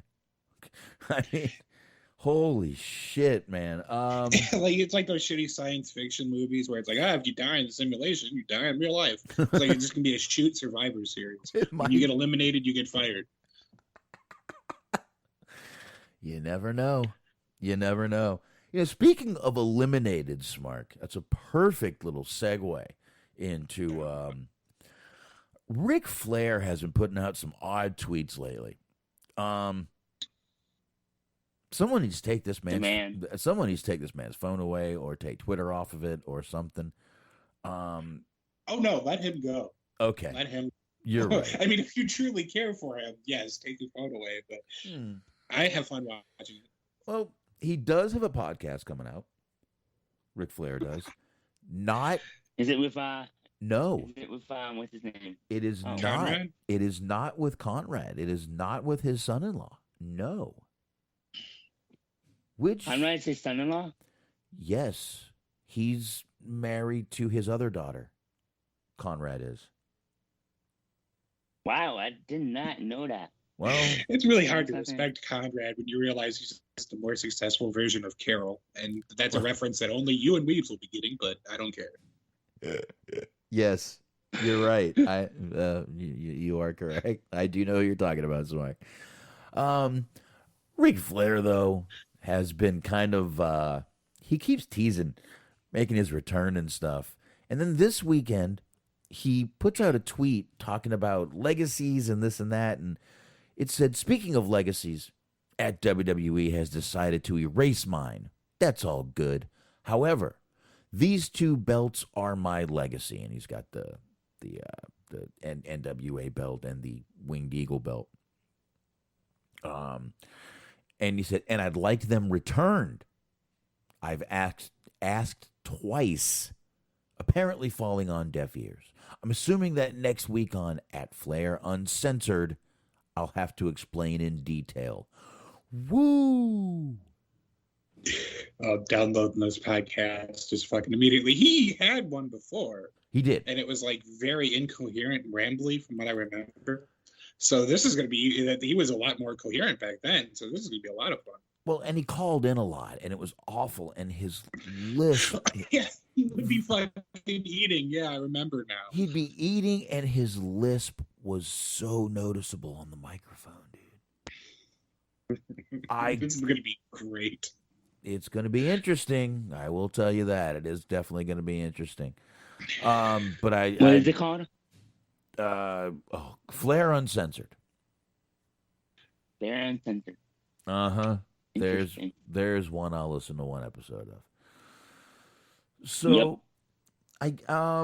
I guess we can talk. I mean, we're already 6 days out. Actually, we're almost 7 days out from Full Gear. So, don't really need to dig deep into it. We're not going to go match by match, but I will say one thing on Full Gear. One or two things. Not a bad card on the match. For a 4-hour show, it fucking flew by. It flew by because the matches were all so goddamn good. MJF versus Darby was fucking awesome. Kingston and CM Punk told an amazing story in the ring. It wasn't just a great match, dude. Those two told such a great story in the ring. I thought it was awesome fucking match. It wasn't even a match. That was a fucking fight. Yeah. That was a fucking fight. I not a bad match. It was, man. There was not a bad match on the fucking show, in my opinion. Not one match. And I thought that was a perfect moment for Page to win that title. I'd been saying I think it would have been, obviously it was great for him to walk into Virginia with that, belt around his waist. The pop was fucking great for him, man. Yep. Fucking great pop. I'm not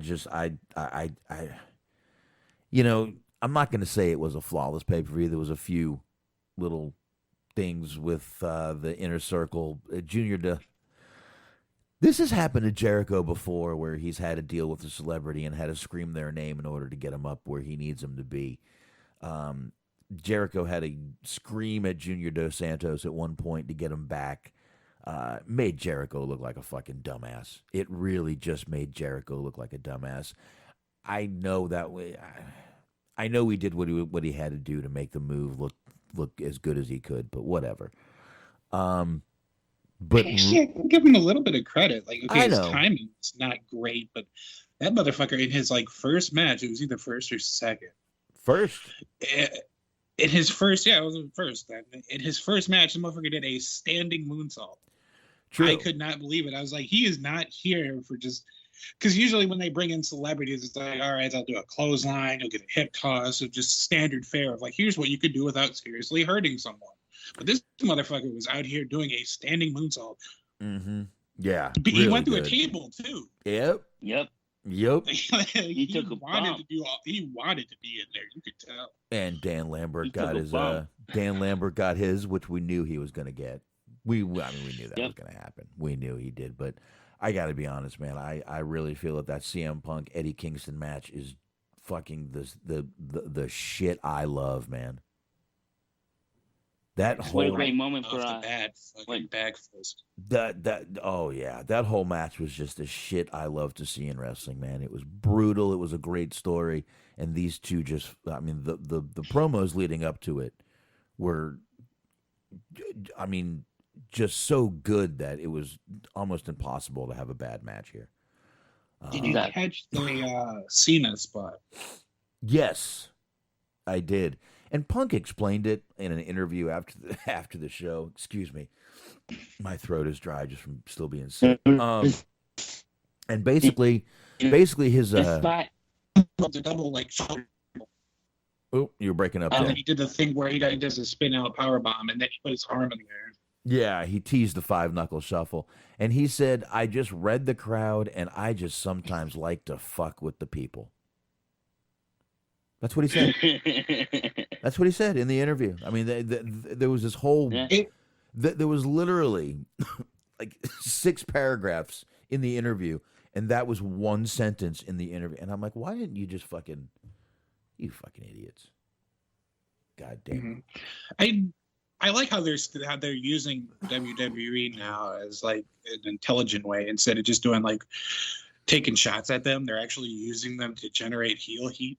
Right. You had Punk doing the Cena spot, and then you had Danielson mentioning winning the belt at WrestleMania and getting a giant boot. Oh, dude, that one thing turned him heel. Mm-hmm. Yep. Brian turned heel just by mentioning WrestleMania. Fucking brilliant, dude. Brilliant. Yep. Oh, what else can you say? Fucking brilliant, man. Great shit, man. I think he's gonna be a good heel.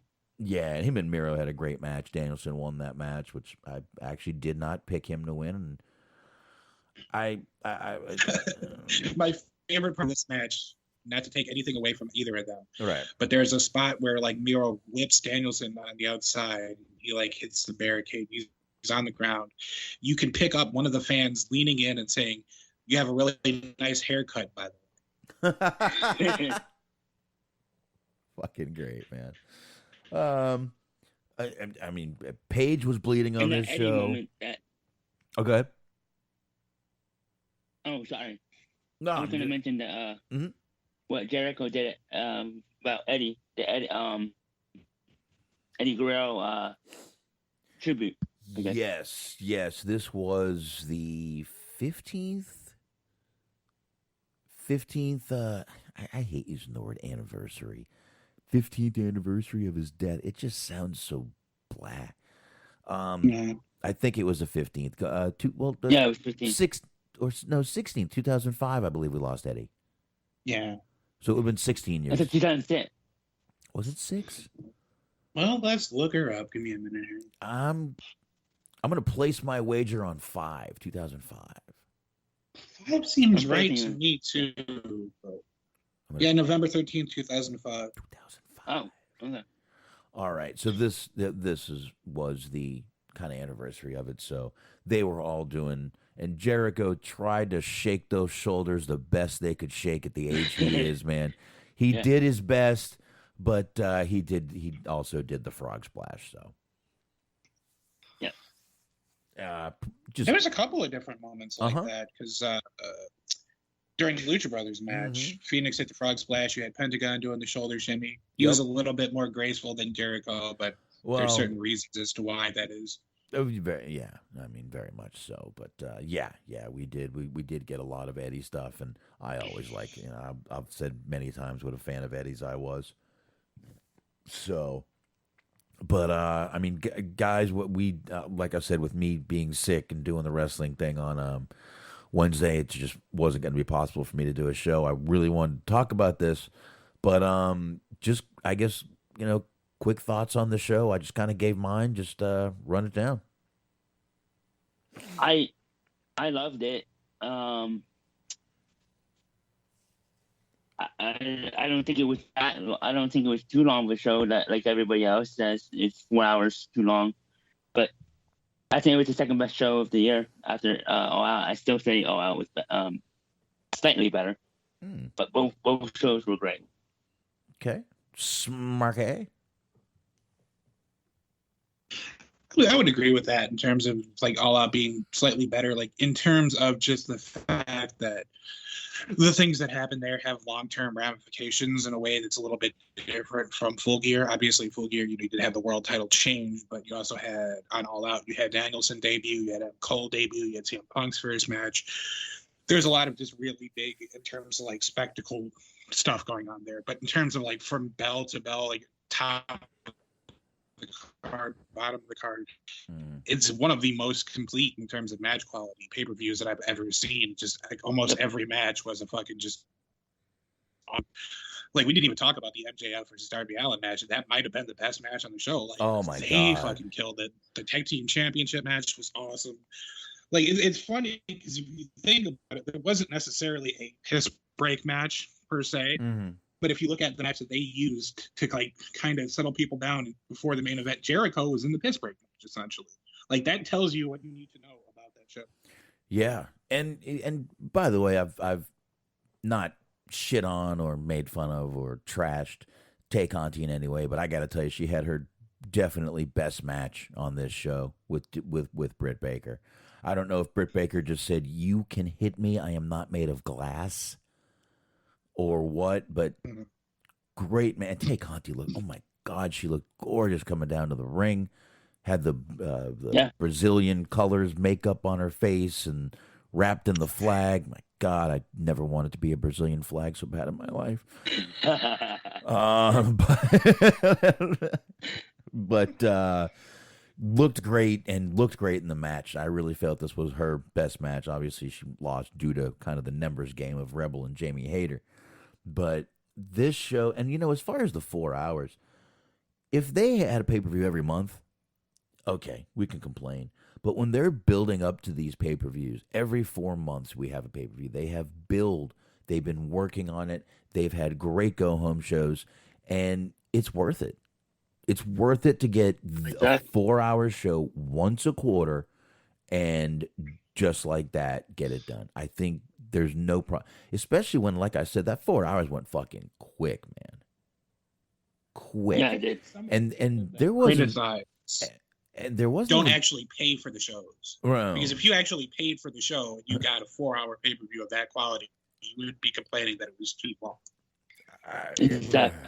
Exactly. But I just... incredible pay-per-view, man. I loved it. But like you said, that MJF Darby Allin match was fucking awesome right there. MJF is going to be such a star for that company, or whatever company ends up snagging him in 2024. He did say that's when his contract's up, right?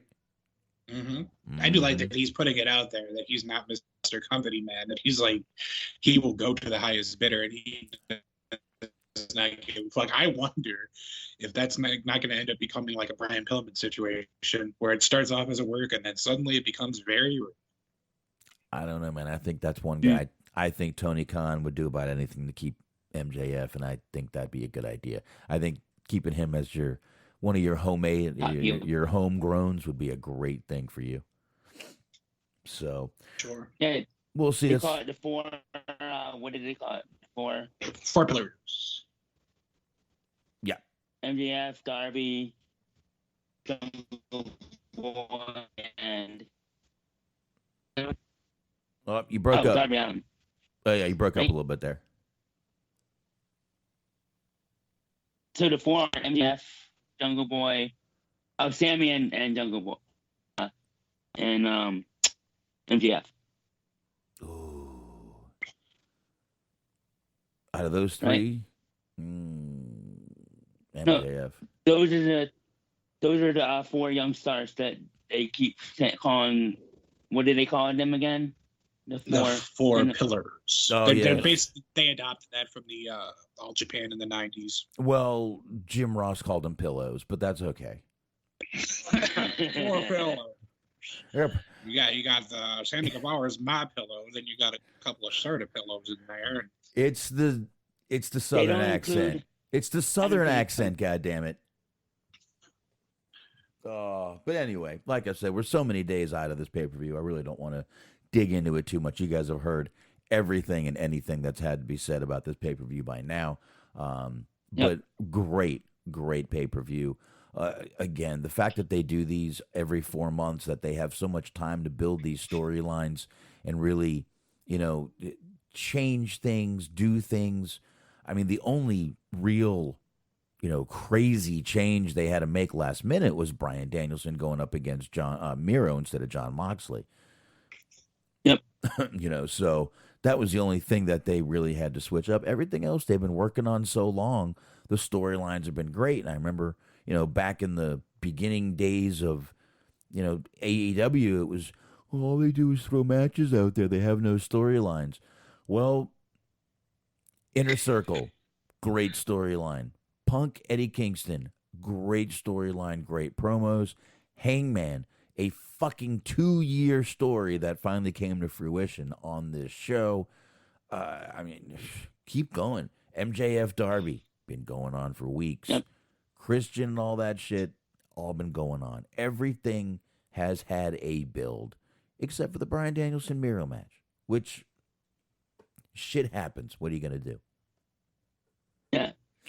Now I have a question for both of you. Do you think Bryan would have turned? Do you think the plan was for Bryan to turn heel, or is it because they had to change it last minute, and Mock was going to be the one turning heel? I think it might have been the plan because he was sort of teasing that heel turn a little bit with that match with Kingston. Yeah, he was sort of teasing it, giving us the little tickle, if you will, the old consensual tickle. And he was sort of doing that already back in that match. So I really feel that he was just kind of teasing it back then. And we just, like I said, the guy used one phrase, one word, and turned heel. Turned heel in fucking in less than a second. Amazing. Just mentioning WrestleMania. Yep, that was it. So, but yeah, I definitely think this was the plan. By you, Smark? Yeah, I would think so. I mean, I'm not even necessarily sure that they're going to keep him as a heel necessarily, as much as it's just he's out there to win matches and he doesn't give a fuck like who you are in relation to that. If you're a face, if you're a heel, he's just coming to beat ass. Right. Mostly like a tweener. Yeah, pretty much. Because I mean, it was kind of the same thing with Punk. It was like Punk was working heel with the Kingston feud, and then you just had him on Dynamite introducing himself to MJF and just completely blowing him off when he put his hand out for a handshake, and that's not a heel move at all. I mean, let's face it, Eddie Kingston had this crowd booing CM Punk. Mm-hmm. Oh my God, unbelievable. Now, Eric, do you think that it was going to be that this was the plan for Bryan? I was surprised that he actually turned heel. So I thought they were going to do kind of like a babyface story, but hey, I'm all for it, and I love that he's going to face Coco Cabana in Chicago next week and kick his ass. Yes. Yeah, good one. I think the crowd was expecting him to say, I'm going to take on one of the guys. It's in Chicago. And they were like, yes, it's Punk. And he's like, Coco Cabana. And they were like, oh. And they're not going to do CM Punk yet, not in free TV. No, I didn't think they would, but, it's still, I mean, it's like, Chicago, CM Punk, then it's like, and Colt Cabana, I'm taking on Colt Cabana. Remember when Coco Cabana used to be over? Yeah, I was watching wrestling in 2006. Yeah, I legit felt really bad for him because it's like, stay with me here. But we've been talking about how Amanda Huber has been doing, like, reaching out, doing social stuff like that, like helping underprivileged kids or whatever, doing charitable efforts. Mm-hmm. I found a video online. It got put out this week. It was a kid. She brought a kid, reached out to a family, brought a kid who has Down syndrome to AEW. Mm-hmm. So he got to go backstage and he got to meet all the wrestlers and stuff. And he's super excited. And it's a very touching moment. I'm not trying to make a joke out of that. But what I felt bad about was, like, for lack of a better word, his tour guide was Colt Cabana. But the kid, the entire time, and he's 24, but the entire time the kid was just, like, over the moon about the prospect of meeting CM Punk, and he kept saying, like, how much he wanted to meet CM Punk. And I felt bad for Colt Cabana to just have to be there and listen to the fact the kid could give less of a fuck about your existence. Well, I actually posted that on Wrestling Umbrella, and it's only 38 seconds. Now, when the kid meets Punk, it's an incredible moment. He damn near bursts into tears.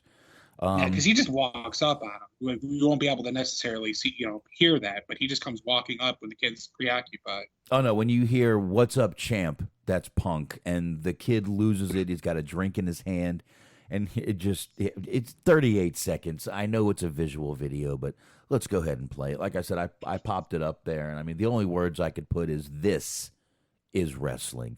This is what." I mean, this is what WWE wants to focus on most of the time, but they just exploit when they do it. But I mean, it's just an awesome video, and just to see the emotion that is on this kid's face is fucking amazing. But here we go. Oh, ball! Here we go. How are you? Hi. You doing okay? I'm doing great. Cody, he's talking to. Colt's the man. Hey, how are you? You doing okay? I'm doing great. Yeah? Where are you guys sitting out there? Do you know? You seen your seats yet? We don't know yet. 110, section 110. Yeah. God, I hope I haven't lost him. Don't even worry. Once you can just hang out, we'll get you set up. Want to get? What's up, champ? Oh my God. What's your name? You might want to know that. What's your name? Oh, we're hugging. I'm a hugger. It's all right.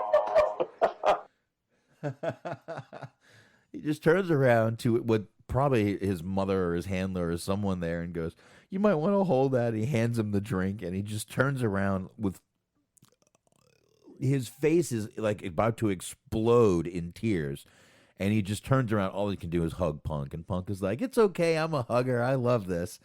Just awesome video, man. I had to post it. I just watched it myself. Yeah, it's a great video, man. It really is. It's a really cool video, and like I said, man, this is what wrestling should be about, man. The fans, the kids, getting people back there, and I mean, you got WWE out there releasing people, and you got AEW releasing videos like this. And from what I saw, I don't know what they did on their end, but like he has a YouTube channel or whatever. Right. He does vlogs, and that's where I saw it. Was like his family put it up on his vlog. So it wasn't even like AEW trying to be out there and patting themselves in the back either. It was just footage that was recorded by somebody else that they put up online. Like, they were smart enough to know that people would see it anyway, so they didn't have to fucking do a victory lap on TV about it. Yeah, it's on TikTok. It was TikTok, right? It was a TikTok video. I think I actually was running through Reels, and I might have seen it. I don't know where I saw it, but as soon as I saw it, I'm like, my God, I got to post this video. This is fucking awesome. The look on that kid's face, my God, if that doesn't fucking choke you up a little bit, you might not have a fucking heart in your chest. So yeah, he has a TikTok, and they do a vlog on YouTube. And it was interesting because we were talking about people in wrestling doing good things and not taking credit for it. I saw one of the titles. I was just like looking through to see if he did anything else wrestling related. Was that one of the titles was WWE Hall of Famer sends a gift package or whatever. And he's reading this like fan mail. People send him all kinds of different stuff and pictures and wrestling memorabilia and whatnot. Well, it was interesting because he got a package from a Shane in North Carolina.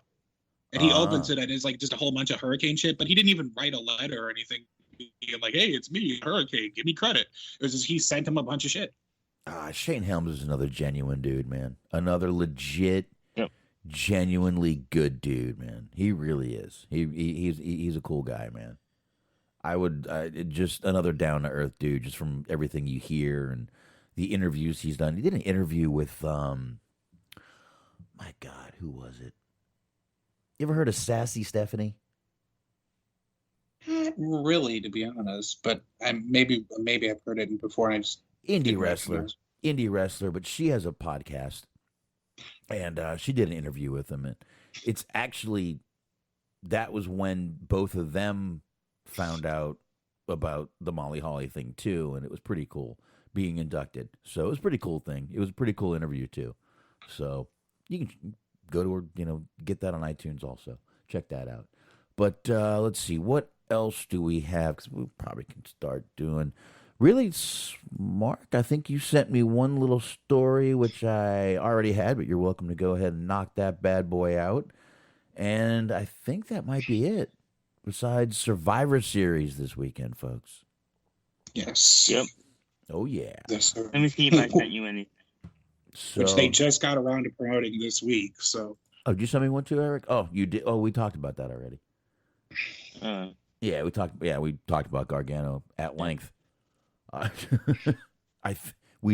Did we? We did, right? We did, yeah. Because I think I had actually quoted that article too, saying that his contract was coming up December 3rd. Again, my short-term memory, but yeah, there we go. Go ahead and get that while I get the. I'm trying to find the Survivor. There's no wiki for the Survivor Series. Okay. Interesting. Very interesting. All right. So basically, we're doing injury roundup here because I had mentioned earlier that Kenny Omega he's taking some time off to get, I believe, shoulder.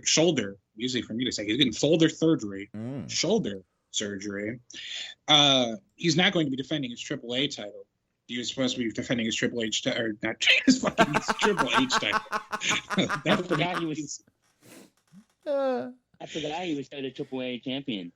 I want that now. I want a fucking custom made it's a spinner belt, but it's Triple H's face. The Triple A title. He was supposed to defend his Triple A title against Hijo del Vikingo over there in Triple Mania in December. So they just announced that he's not going to be doing that. He's going to be taking time off of AEW. Speaking of AEW, the Butcher just recently came back. He on Dynamite during the match, Butcher and Blade versus Orange Cassidy, Tomohiro Ishii. He done went and tore his bicep. Yep. So they're saying they don't know when exactly he's going to be gone for, but they says according to Wrestling Inc., the typical time frame for torn biceps is at least 3 to 4 months. Ooh. Yeah. So they were there putting him over on commentary too about like how he had just come back and how it was looking better because he was leaner and he was like working out and shit. So there's that. Chris Dickinson got injured too. He's going to be out for a couple months. So just a lot of people have had some pretty tough breaks lately. Oh wow! All right, man. Yeah, not a good one. All right, man. Everybody getting injured, getting fired and injured. It's tough for GCW because they're going to be doing a Hammerstein Ballroom show in January. Oh.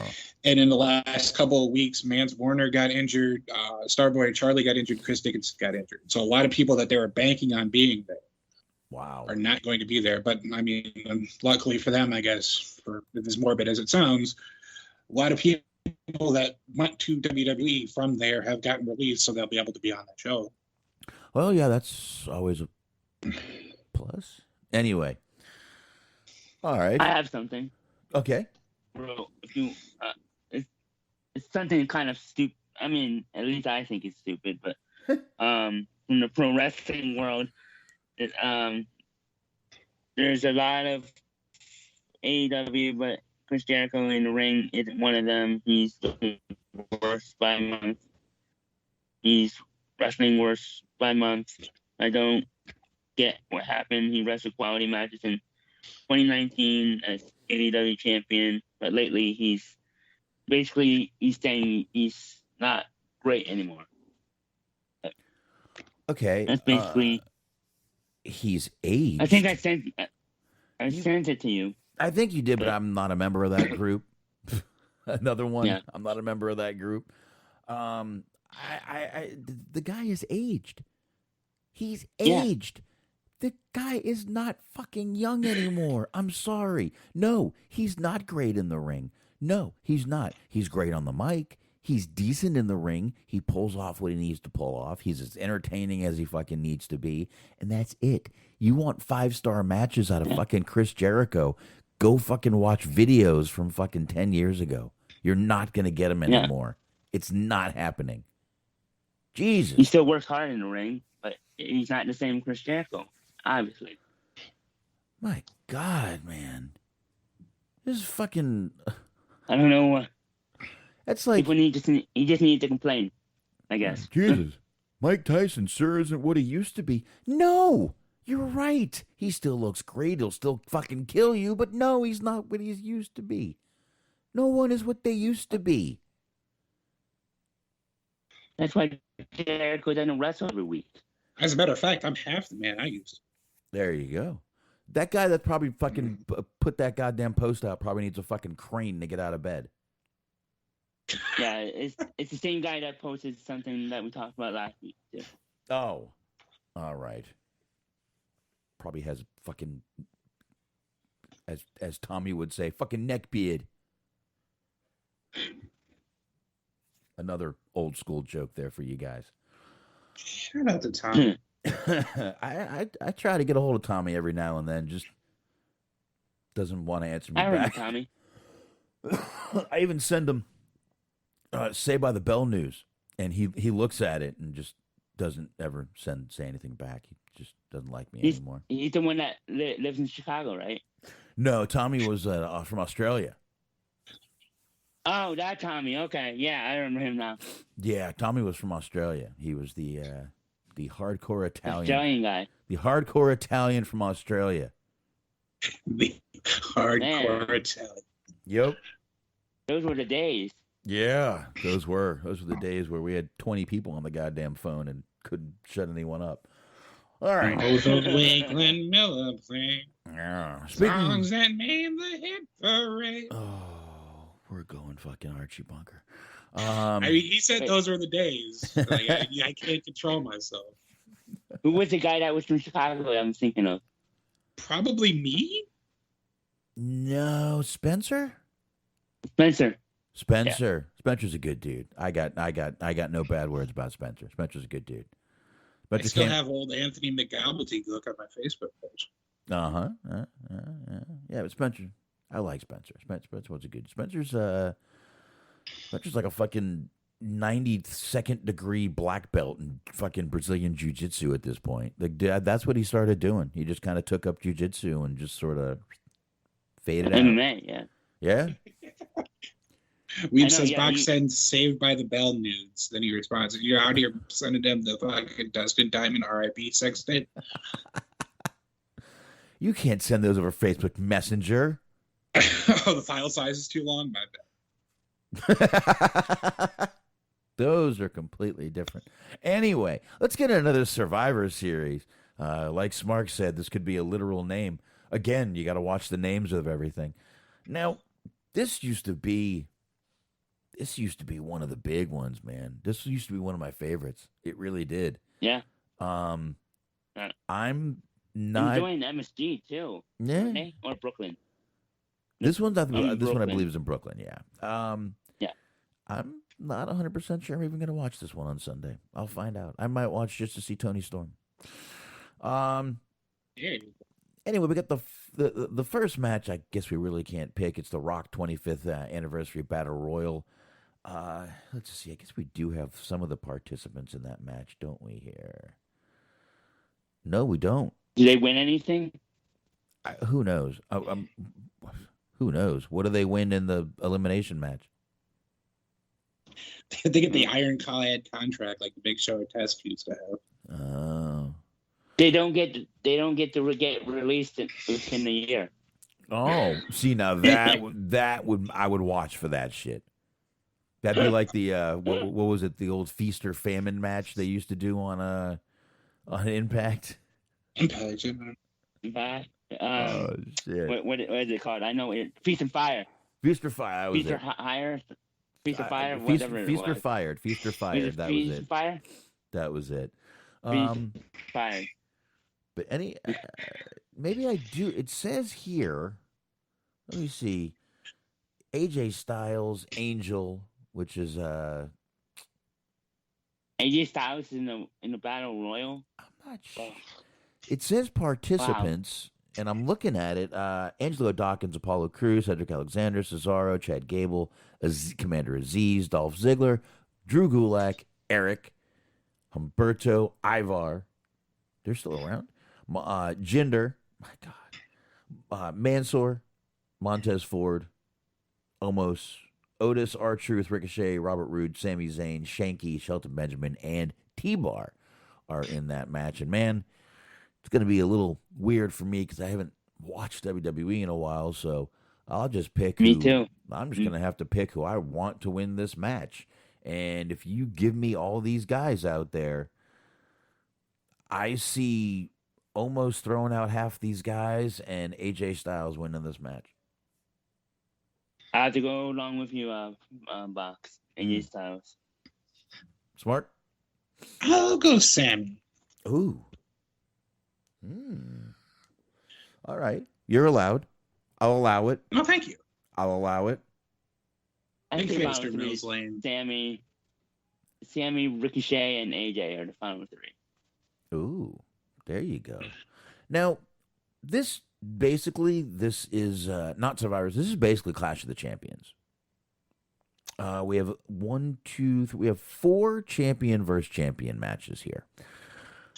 We got Damian Priest, U.S. champion, versus Shinsuke Nakamura, Intercontinental champion, champion versus champion. Now, it'll be a good match. It will be, but none of these matches say that either title is on the line. It's just champion versus champion. So, no stakes, no nothing, no steaks, no fries, no beans, no nothing. Just a match. So, Priest or Nakamura, what do we got? I got Priest because he's the younger one, and I think they're trying to build him more.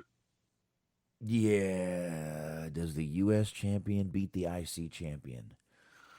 Do they even... They're both the same title at this point now. I know. I'm just thinking, do they even give a fuck about that IC title anymore? You're probably right. Priest. I'll go Priest. Smark? I'm trying my best not to say anything about the phrase younger and priest being used in the same sentence, but I'm going to pick Priest as well. Is Priest younger? I believe he is. All right, we're going to places we shouldn't go, guys. Never mind. This is a very shout out to the Capitals. This is actually a sort of volatile day in this country, if you don't know, which we are not. No, no, we're not. Yeah, but you can we ain't talking. We're not talking about it. We're not talking about it. We're not doing it. We're not doing it. We're going to go right to the next match. Another champion versus champions match. It is RK Bro. We know who that is. That's Randy Orton and Matt Riddle, or just Riddle, versus the Usos. This is going to be a good match, too. This is going to be a pretty good match. You know, I might actually have to watch this pay-per-view. I'm going with the Usos just because the Usos have been pretty dominant lately. And if they don't win, Roman Reigns is going to bitch slap them both. So there you go. With that said, I think I'm going to go RK Bros. Okay. Smart? Just to be different. All right. To be different. All right. Smart, what you got? I was also going to go RK Bros, but I don't want to. If Eric's going to be different on this one, I don't want to take that from them, but I will roll with them as well. All right. Roman Reigns going to come bitch slap both y'all if that shit is true. All right. We got champion versus champion here one more time. Big E, My man versus Roman Reigns. Ooh. There is no ooh. This is Roman Reigns. Yeah. Yeah. I would like to say Big E win, but even with no Reigns. stakes, no championship on the line, Roman Reigns ain't losing. Nope. No way, no how.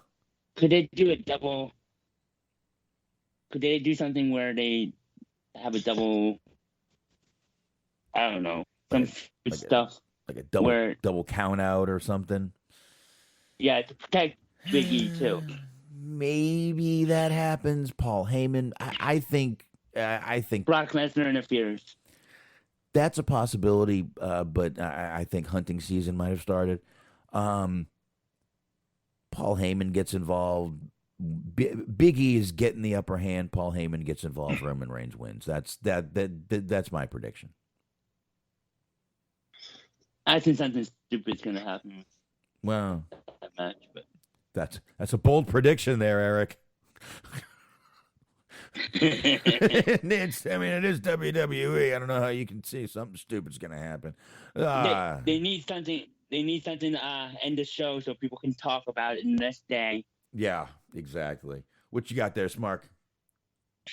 I will go with Big E, but trusting WWE to do something stupid is always a safe bet. Oh yeah. Well, did I pick Roman? I picked Roman. Yeah. I picked Roman. They want big headlines before during Thanksgiving week, so takes away from a little bit. AEW. Oh, I meant to pick Roman if I didn't pick Roman. So Roman. I thought you said. I'm pretty sure that I said Big E first, and I think I was just because that was the first name that I saw on the card. But I will go with Roman. Locked in. Final answer. Okay. I'm going with Roman. Yeah. Okay. Could The Rock come?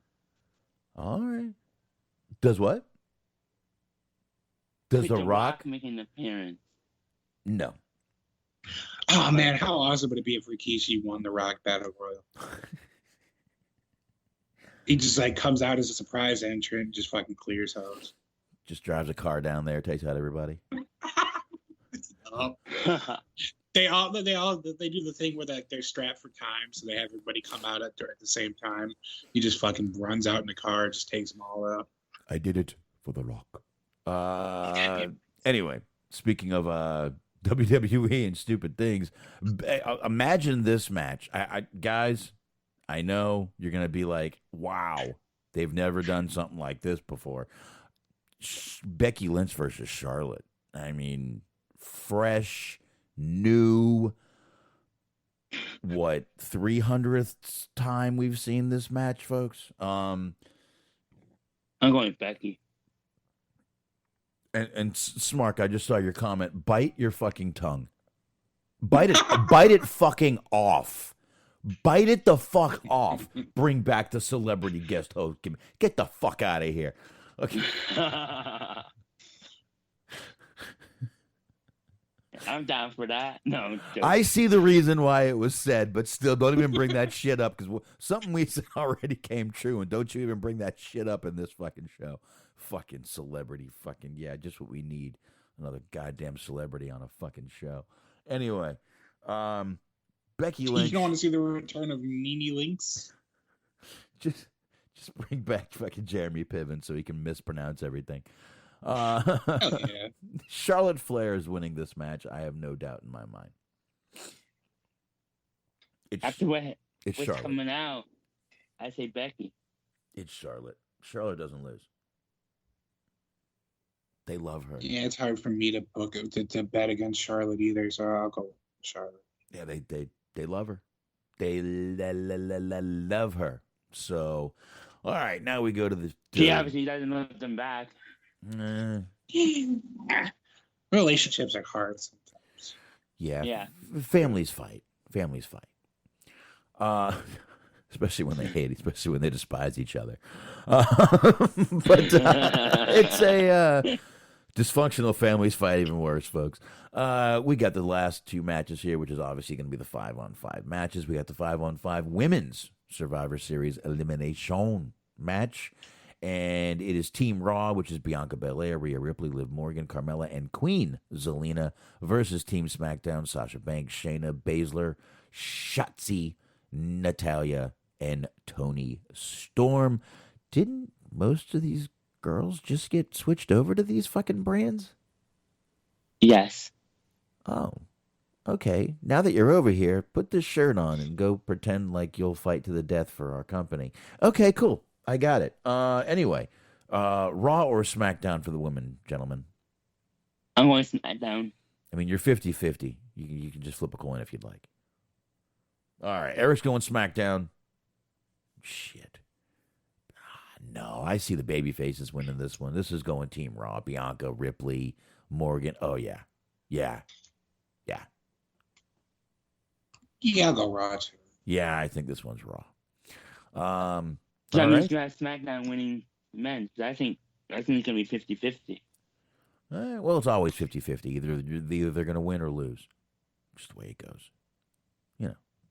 But anyway. Yeah. 5-on-5. We got the men's match now for 5-on-5 elimination. And it's Team Raw, who's going to be Seth Rollins, Finn Balor, Kevin Owens, Bobby Lashley, and Austin Theory. MVP will be out there with those guys. And we're going to have them versus Team SmackDown, which is Drew McIntyre, Jeff Hardy, Woods, King Woods, Corbin. Don't even ask me to say that. I'm not a fucking 9-year-old. And Sheamus with Madcap Moss, dude, and Rich Holland. SmackDown, what? 2 faces and 3 heels. This is such a bad lineup on this match. I mean, and Raw all has heels. Well, Owens just turned heel, right? Let's play one of these does not belong. Seth Rollins, Finn Balor, Kevin Owens, always a good one. Bobby Lashley. I mean, Jesus Christ, the shit he's been doing lately. And Austin Theory. Ooh, Eric got it right. One of those does not belong. Austin Theory is the one that does not belong. Who does he have pictures of? I was going to say Bobby Lashley because the difference. No. Yeah. He's got to have pictures of somebody. He's got to have pictures. I mean, Team SmackDown isn't exactly, blowing up any fucking bridges either. Drew, Jeff Hardy, Woods, those guys are good. Then you got fucking Corbin, and I'm just not a Sheamus fan. But on this one, I'm going to have to go with Team SmackDown. I think the heels are probably going to end up winning this match here. That's what I got. Wait, you said the heels? The Raw is the heels. Well, yeah, I guess you're right. You're right. I forgot Drew, and I see Corbin's name, and I immediately think hate, which means heel to me. So I'm sorry. I apologize. No worries. Just wanted to make sure you. I'm going. And the right team. So you say. I'm still going SmackDown on this. Yeah. I'm going with Raw. I am also. You would think that because I picked Raw to win the women's matches, you would think that they would do a 50-50. But I am going to pick Raw to win this one as well because why would they book anything that makes any sense? I don't believe that they will. All right. And Raw has a bigger stars. Mm-hmm. Yeah. All right. Well, I guess we'll see what happens Sunday night. And we will talk about it on Wednesday when we're back here once again. And we got to fucking take off. Go ahead. I'm surprised that AJ Styles is not in the 5-on-5 and it's Austin Theory. Nah, just throw him out there with Omos in the 25-man battle royal. It's fine. It's all for The Rock, It's cool. Yes. Yeah, So please come back invitational.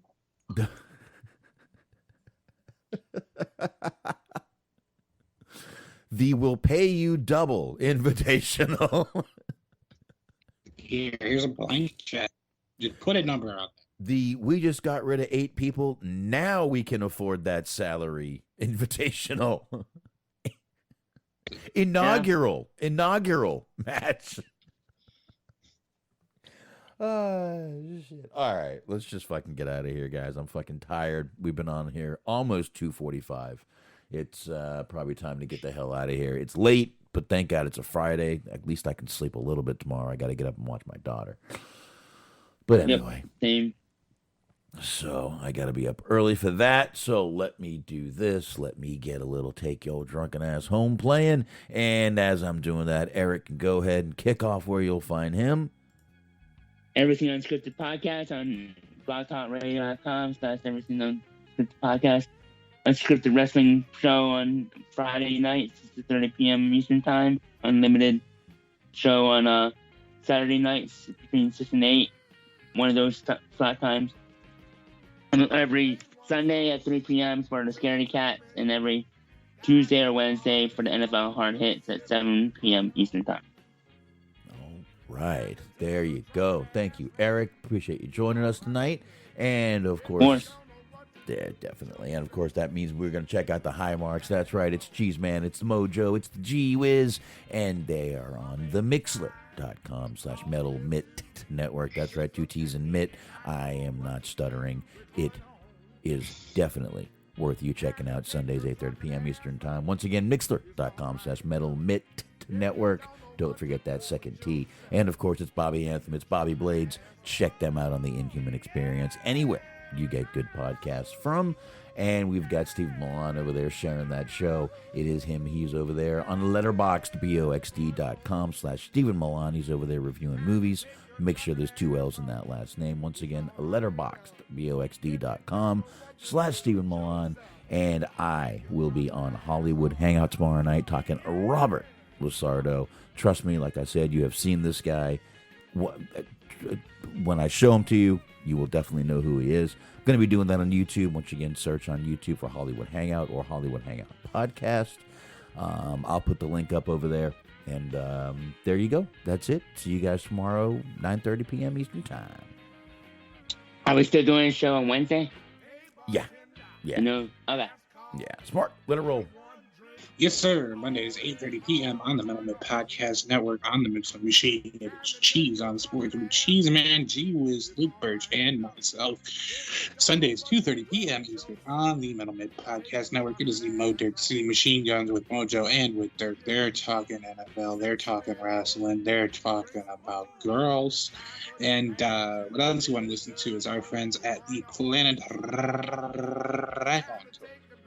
The Planet Raconteur podcast, Bobby Anthem, Papa Dave, Sincere, and Young Nasty. All 16 episodes of season 1 are available for you right now, any gosh darn time you want it. So get on it and be sure to subscribe to their podcast for season 2. There you go. And you know what, Eric? I just remembered, you just reminded me that next week is actually Thanksgiving Eve on Wednesday. We'll talk about that. Possibly a show. That's possibly. Yeah, let's we'll see about that one. Anyway, we're gonna go ahead and take off. We're gonna sign off. That means there you go. If we do not do a show on Wednesday, I'm gonna go ahead and say happy Thanksgiving, everybody. Enjoy the holiday. Always enjoy and be safe. If we do see you, if we see you, then we'll see you. See you. Later. Bye, Smart. Bye, Peace.